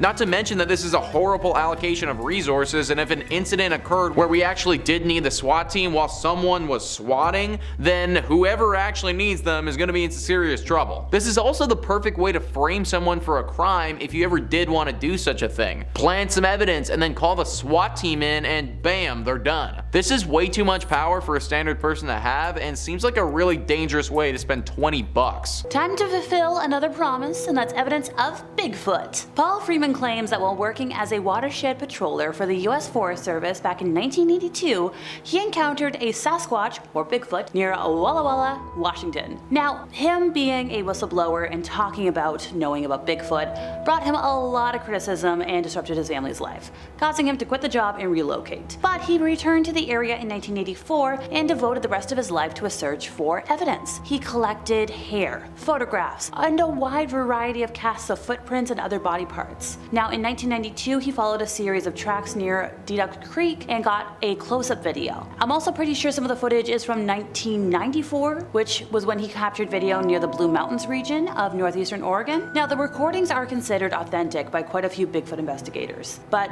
sadly for us, a lot of the resolution is too low to be considered conclusive. But I'm pretty sure these videos hold credibility. Could they have been hoaxed? Sure. But I have too many doubts for it to be a fake. And also, the videos offer the possibility that these creatures have supernatural abilities. Now, if you're asking, yo, Alexa, who's this Paul Freeman guy? And why do you think these videos are so credible? Allow me. He was an American Bigfoot hunter, and he discovered a lot of tracks showing dermal ridges. And the plaster casts he made were convincing enough to be considered critical pieces of evidence by anthropologists. Now, if we're talking about which anthropologists, Jeff Meldrum of Idaho State University and Grover Krantz of Washington State University, they put a lot of time and resources into studying them, and it's hard to get resources to study things that aren't credible. Now, sadly, Paul passed away in 2003, but he was adamant until the day he died that what he saw was real proof that Bigfoot is out there. On Saturday, March 11th of last year, William Church, a professional truck driver who regularly drove on Arizona State Route 87, noticed a bright glare in his dash cam, and he thinks the flashing figure is a ghost. Now, he's described himself as someone who has seen a lot of weird stuff during his travels, but he's been able to make sense or explain away everything, except for this video. The specter was spotted at around 2:30 in the morning while William drove past the highway's 200-mile marker, which is located between Phoenix and Payson, Arizona. And since it was that very ungodly hour, there was nobody on the road, and he captured something weird on his Nextcar dashcam, which I guess is a leading dashcam brand. And thankfully, we've got the footage. Granted, it's only 6 seconds long, so pay attention now. And now that we're back, I shall continue. He is positive the translucent figure y'all just saw looks like a person standing in the roadway, saying he can see the lines through the legs that make up the figure. So if we want to give a little context on the area, Arizona State Route 87 is a north to south highway that was constructed in 1927 and measures approximately 272.66 miles. The north end travels to State Route 264 near Second Mesa, a census designated place in Arizona, while the south end travels to Interstate 10 near Picacho, an unincorporated unincorporated community and another census-designated place. Now, a lot of fatal accidents have happened on this 96-year-old highway, which has reportedly led some locals to believe that the road could be haunted. Look, a recent fatal car crash happened on State 87 near milepost 201 in February of last year, and last I checked, the exact cause of the crash is unknown. The two-person collision resulted in the death of one person near Bush Highway, which is east of Fountain Hills, and Valley Chevy dealers in Phoenix named State Route 87 one of Arizona's most dangerous roads. So, if you watch this video that we're talking about today, yeah, there's a lot of supernatural activity on these highways. Because why? Well, people die, spirits don't move on. And look, I'm speaking as somebody who drives, has a license. I don't want to see any ghosts when I'm driving tonight. No thank you. And how about we end today with some 2016 killer clown footage. Now, I'm friends with a lot of creepy clowns. I've been one myself. But 2016 was a rough year to be a clown. The 2016 clown sighting incidents were reported in the United States, Canada, Australia, and a lot of other countries and territories in August of that year. They were first reported in Green Bay, Wisconsin, in what turned out to be a marketing stunt for a horror film, but the phenomenon later spread to many other cities in the US. And by mid-October, clown sightings and attacks have been reported in nearly all of the US states, 9 out of 13 provinces and territories of Canada, and 18 other countries. Alright. Watch the video now before I start fuming over clown rights, and we can break it down after. So this footage shows the masked monster emerging from a motorway underpass and standing in the middle of the road, waving very creepily at the stopped car. Now when the figure starts walking towards the vehicle, the male driver tries to reverse away, but then the crazed clown makes a sudden dash towards the family in the car. And these guys were just trying to come home from like a nice dinner out. After backing up far enough, the panicked driver puts his foot down and speeds towards the clown, who jumps out of the road a split second before being mowed down by the car. Now, the driver who put his foot down and sped towards the clown, it's terrifying. In the original Facebook post, the wife of the driver wrote that the incident took place at Grange Mill Lane, and they were confronted by this person coming out from the underpath tunnel and charging at them. I don't know what to make of it. Like, as much as I love a good killer clown, such as one of my besties, Buttons, there's a reason they only exist in controlled fictional situations. And like this, if I ever saw a killer clown when I'm driving, absolutely not. Let's start off today with a cryptid and work our way up to the big guys. So a YouTuber uploaded a video that was apparently filmed on September 26th or 27th of 2013 in the woods around Montreal, Quebec, Canada. In the video, an unidentified man films himself walking through the forest at night. Now, we're not sure why he does that, and also, the original video has since been taken down, which might have had context. I'm pretty sure he's looking for something. Now it's just part of these compilations. Eventually, he comes upon something that frightens him, and after exclaiming, "Oh!"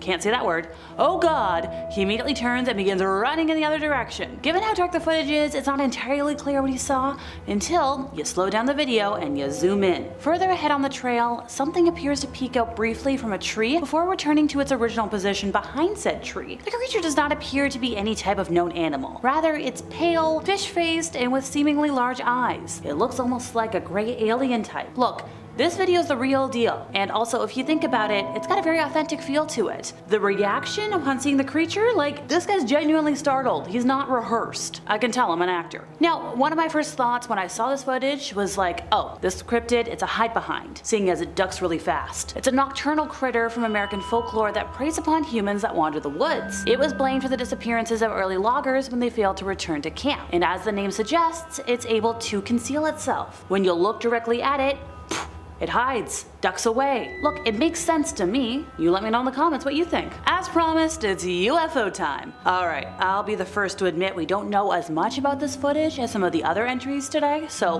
bear with me. I found this video on Reddit, and while the site does tend to be the Wild West for finding credible information, I think my nonsense filter is pretty decent. So a while ago, user CuriousAD5774 said, "Don't got much to say about this video, other than when my dad originally sent it to me, I felt like it had to be a UFO and there's nothing else that seemed to explain it." Now, Canada is notorious for sightings. I've seen a couple of them, and look, this video was taken way before drones were being used regularly. He thinks it's about 10 years old. So let's break down the video together, shall we? While watching the video, you can see a number of different orbs in a dark sky, and the way they move cannot be explained by science. Now, another commenter, Death Perception, has an idea of what it could be. He's like, yeah, this is pretty good footage, it's dark, it's an old video, but if we're all assuming it's real, pretty sure it is, then it's clearly the typical black triangle that's been seen since at least the 90s. Now somebody else, only capital 5393, was able to relate to the footage, saying it was exactly what their brother and mother described back in the 90s. They were driving in New Hampshire in the wee hours of the morning, going south, and this UFO came and followed them for a while on the highway. There was nobody else around, and it was just like hanging out. Whee! Here we go. The lights are exactly what they described though, how they kind of spin in a circle around the center light. And the commenter had never seen anything like they described until that moment. Now, he would have loved to have sent it to the mother and brother, but sadly they passed away. And if we want to talk about how credible the mom was as a witness, she was an Air Force flight nurse during Vietnam. If she hadn't seen it, come on. She had heard rumors about UFOs being real, by the way, and that made her pretty interested in the subject. She actually became like a UFOologist. She joined a lot of organizations, and at one meeting, she sat at the same table with Betty Hill. Number 3. Swatting. Now for those of us who aren't on the internet as much, maybe you aren't super familiar with this term swatting. It has nothing to do with flies, but instead refers to the practice of obtaining a victim's IP address and then anonymously or falsely reporting serious criminal activity at the location, such as a bomb threat, hostage situation, or any other number of things that would necessitate the boys in blue packing up, getting in the van, and kicking down your door. The SWAT team shows up, kicks the front door down, ready to go, and tragically, more often than not, it ends poorly. And it happens to be a huge trend. It's even happened to celebrities like Justin Bieber and Rihanna. One of the biggest targets is gamers and streamers getting locked in vicious rivalries. Well, like many other illegal services, swatting is allegedly something you can buy through the dark web. Worried about the consequences? Don't want to spend money on an expensive trial for going to jail? Well, apparently you can hire someone to SWAT for you. One alleged website offers tiers of service ranging from mild situations to a little worse. They'll bring many people and raid them, all the way to the lofty, the SWAT team comes and from there they'll do anything. Now despite huge sentences for swatting, up to 25 years to life by the way, in case you're wondering, it's still a fairly common occurrence. Disposable phones, encrypted phone numbers, and even Skype have all been tools for the would-be swatter. As such, various law enforcement agencies across the United States have been trying to crack down on the practice as much as they can in order to dispel any would-be swatters from getting any bright ideas and to dispel any more tragedies from occurring. Number 2, bed bugs. This one is really out there, but I'm gonna be honest, it's the ones that are really out there that are the ones I'm most interested in, of course. I want to bring you the stuff you probably haven't seen in any other top 5 videos, and this was too good to pass up. On a Reddit thread asking plainly, what's your dark web story? We had this from user UrbanHawk1, who said that in his time on the dark web, he saw all manner of nefarious business, but none that truly stuck out to him more, none that was stranger than one man who was trying to acquire a massive amount of bed bugs shipped to his home. Naturally, people on the marketplace website were a bit curious. Other users on the unknown website wanted to know why exactly you'd invite that sort of thing into your home. Most of us want that out. Well, the bug collector was looking to, and paraphrasing the original Redditor's words, he wanted to try to breed bed bugs to be resistant to all the usual manner of extermination, while simultaneously breeding in a weakness that would remain secret to only him. From here, he would then unleash his genetically superior bed bugs onto the unsuspecting population, who would then have to pay him to have it dealt with since he was the only one who knew their weakness. Now if this one is sounding just a tiny bit comic booky to you, that's because similar schemes were also the plot of the villains of the Amazing Spider-Man movie and the Michael Bay Ninja Turtles. Now unfortunately there's no follow-up to this. I couldn't really find a second source on this anywhere, and Urban Hawk's story is the only time I ever saw this particular anecdote mentioned, but it was too interesting to pass up. You have to wonder, maybe Urban Hawk, the guy who posted about it, maybe he was the bedbug mastermind looking to see if there was any interest in the business. We may never know, but I'm definitely feeling itchy just talking about it. And number 1, we see you. Our next story comes to us from a Reddit user going by the handle FakeFakington. So,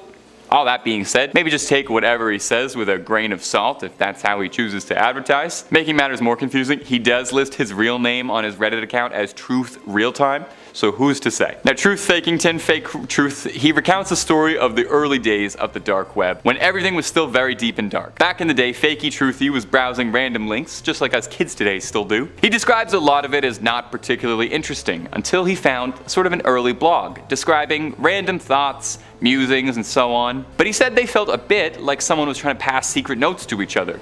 So, curious, he wanted to know more about what he was reading, and he compiled the IPs from the various messages and writings to try and get a better understanding about what he had found. Now, he said he made his way through a digital rabbit hole to find himself in a collection of medical records, the sort of thing that a psychologist or a therapist might keep, perhaps. The images were mostly of faxes and predominantly medical, but also military in nature too. As he was browsing through all of the files he had just uncovered, he noticed a new one had uploaded as he was browsing through them. The timestamp on the upload listing the exact minute he was browsing. The message was named, spine-chillingly, "Hello there. Infinitely braver than I would be." Mr. Fake Truthington opened up the file and saw that it was nothing but plain text that read out, "We see you." And about 15 seconds later, the server dropped altogether. Now, Fake Fakington is still around today. He's still an avid Redditor and tech head and was able to bring us this story, but no doubt that one little incident probably kept him awake for a few nights and probably kept him away from the dark web for a bit.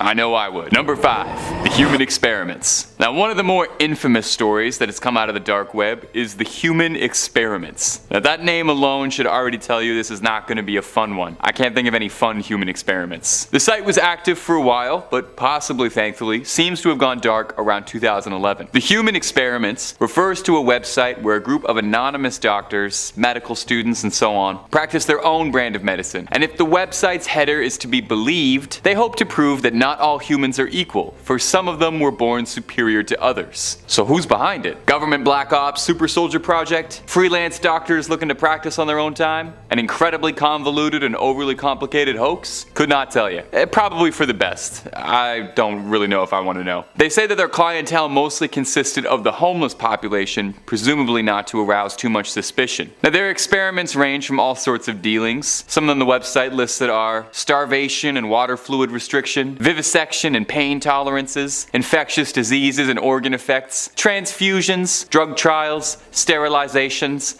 and I'm sure some more that aren't listed. I feel like I'm reading off the side effects for a drug commercial. Apparently, if any of their test subjects don't survive their experiments, the bodies would be dissected for further study and dumped discreetly in dumpsters around the city. Now, like most dark web stories out there, there's obviously a fair bit of scrutiny, with some people suspecting this might be a very elaborate, grisly hoax. Why someone would go to this much effort to fake something that most people aren't even going to see, I'm not sure. However, one reporter noted that the test data on the website of the hypothermia and bleach injection experiments are eerily convincing. So either it's a fake and someone did their homework, or I don't really want to think about it. And hey, if you're just looking for really good scary stories, you don't gotta go any further than where you are right now. Just hit subscribe and we'll get you a scary video or two every single day.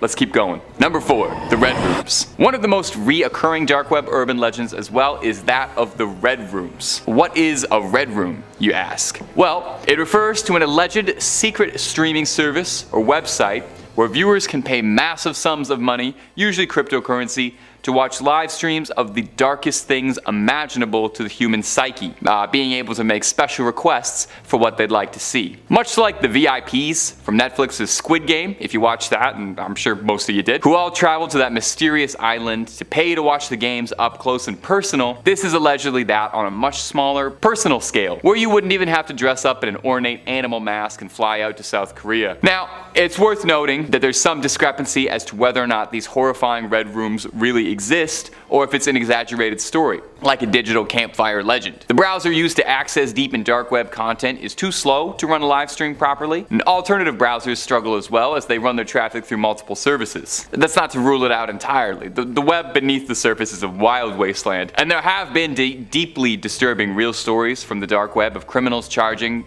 for pay-per-view videos of dark acts. So who's to say? I'm not about to crawl through the dark web anytime soon to find out. Speaking of Zach, so he's been turning up the heat with some paranormal passion, because earlier this year he was busy conjuring up the spirit of a haunted business's former madam, and the proof that he captured is kind of saucy. So back in May there was an episode that aired where Zach goes to this Utah place of former body selling business, and he tries to lure its long deceased madam named Rose with a little cold hard cash. And then what happened next was kind of hilarious. I think we have the clip, so I'll let you watch it now. As you can see in the footage, Zach gets comfy on the bed waiting for Rose's spirit, but when she literally ghosts him, he calls in his buddy, Aaron Goodwin. He's like, okay, why don't you try it, take over for me? And it looks like Rose liked the idea. So their camera captured what they said was a human figure at the foot of the bed reaching for the money, and then all of a sudden Aaron found himself in a ghostly embrace because the figure actually mounted his body, leaving everybody else giggling uncontrollably. Rightfully so. Zach told TMZ that he was awkwardly excited to see the movements of the spirit figure, to first see the spirit appear to grab the money,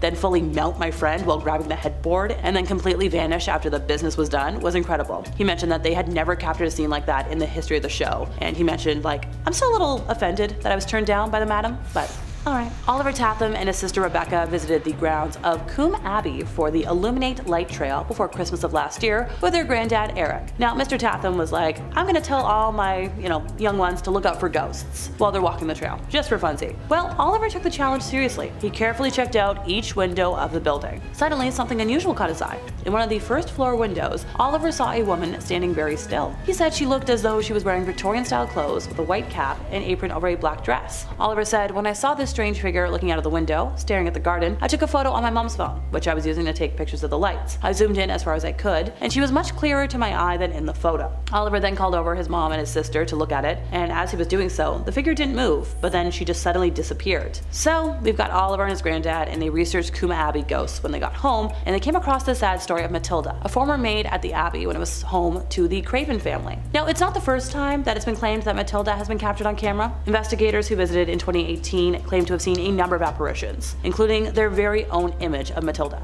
Now we just gotta wait on that video footage. And finally for today, producers of British ghost hunter show Most Haunted have spent 17 years, if not more, trying to capture footage of a proper, real specter. And back in 2017, they succeeded. Members of the TV crew were reduced to fearful tears after they spotted and managed to get on camera a transparent, ghostly figure ascending some stairs at an abandoned 17th century mansion in Yorkshire. The spine-tingling clip shows what appears to be a paranormal figure walking very slowly down a dark corridor at Wentworth House in South Yorkshire. So the TV show was at the mansion investigating reports of a ghostly presence inside the stable block, following dozens of unexplained sightings. Investigators Carl Beatty and Stuart Torvell managed to record the figure before chasing it down the hallway as it disappeared from view. Host Yvette Fielding was left sobbing after watching the clip and said the video was the show's most groundbreaking footage to date. She said, in the 17 years we've been doing Most Haunted, we've always wanted to capture a ghost on camera. We've got so many different kinds of phenomena, objects moving on their own, voices, but this is the first time that we've caught a man walking in what appears to be slow motion up the stairs. She said it was only when we edited it that I saw it and I burst into tears. I was properly sobbing. Gettysburg Battlefield is an important Civil War historical site and a ghost hunter's paradise. You don't become one of the most haunted places in all of the United States for nothing, and visitors to the site have reported a whole series of experiences over the years. But is the battlefield actually haunted by the souls of past soldiers,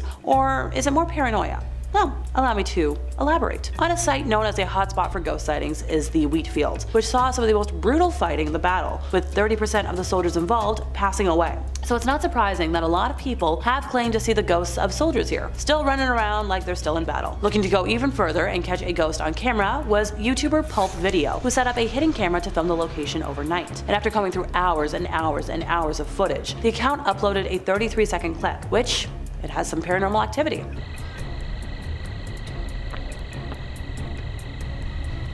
Throughout this clip, footsteps can be heard, and we don't think anybody was present when it was filming. Also, when you're looking at the clip the first time, it looks fine. But after you rewatch it, like multiple times, and you pay attention to the background in the center, there appears to be a figure moving at about 26 seconds in, just before a flash of light can be seen.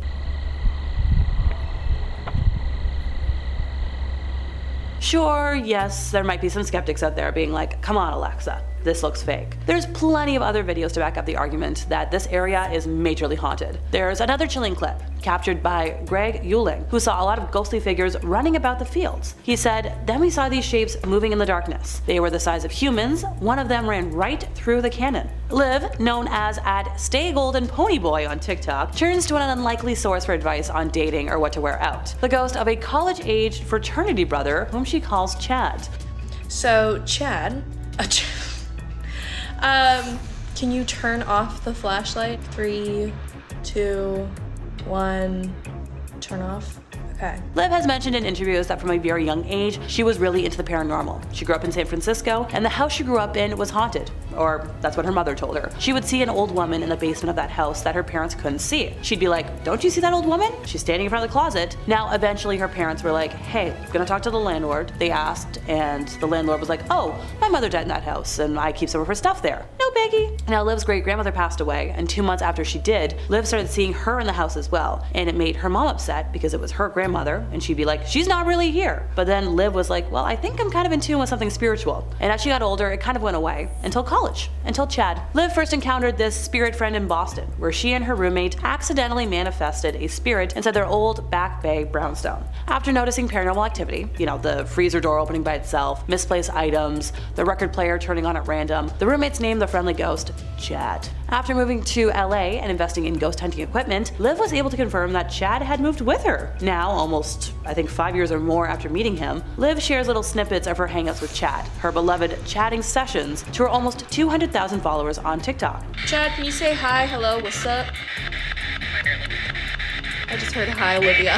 She said that she was hearing footsteps in her bedroom when she moved to LA, and she was catching up on a vibe that something was going on. She described it as the whole feeling where it feels like something's watching you. She said she could feel eyes on herself, so then she bought the ghost hunting equipment because she was like, okay, I want to go with my friends, let's go looking. But then as soon as she got the equipment, she started testing it out in her apartment, and that's when Chad came through and was like, hey, it's me. So when we're talking about equipment, you're probably asking, what does she use to communicate with them? She uses a twist-on, twist-off flashlight. So you turn on the flashlight, not fully on, and that allows her spirits to go up and tap it. If they tap it, the light turns on. She also uses dowsing rods or divination rods. Sometimes she mentions that it's really wild when she holds it because she can feel the ends being pushed, like she can really feel somebody touching it. She's watched a lot of Ghost Adventures, Zach Bagans, love, and she has since acquired a spirit box and a REM pod. So when people were talking in her TikTok comment section, she was like, yep, we're doing it. She has mentioned that it is the same voice that comes through all the time, so it's very obviously Chad speaking through. It is a younger male voice. Every once in a while though, they do get a guest female voice that pops in to say hello. And what she finds super crazy is just the consistency behind each session, even when she's doing it off camera. Alrighty, time to move on to a plague doctor. This black and white video comes in at about 2 minutes in length and features somebody dressed as, well, a plague doctor. The outfit was designed to keep airborne illnesses from infecting those treating victims with various diseases, and includes a long, dark, beak-like mask with a black shroud that covers the wearer's entire body. In this video, a person wearing what appears to be the costume is recorded walking around an abandoned building in the middle of a forest, revealed in the background through shattered windows. Now, on its own, that video wouldn't be scary enough to make today's list. Heck, it wouldn't even be scary enough to make any of my lists. It would just be something I send people on TikTok to laugh. But just wait for it, it's gonna get weirder. Playing throughout the video are shrill buzzing noises.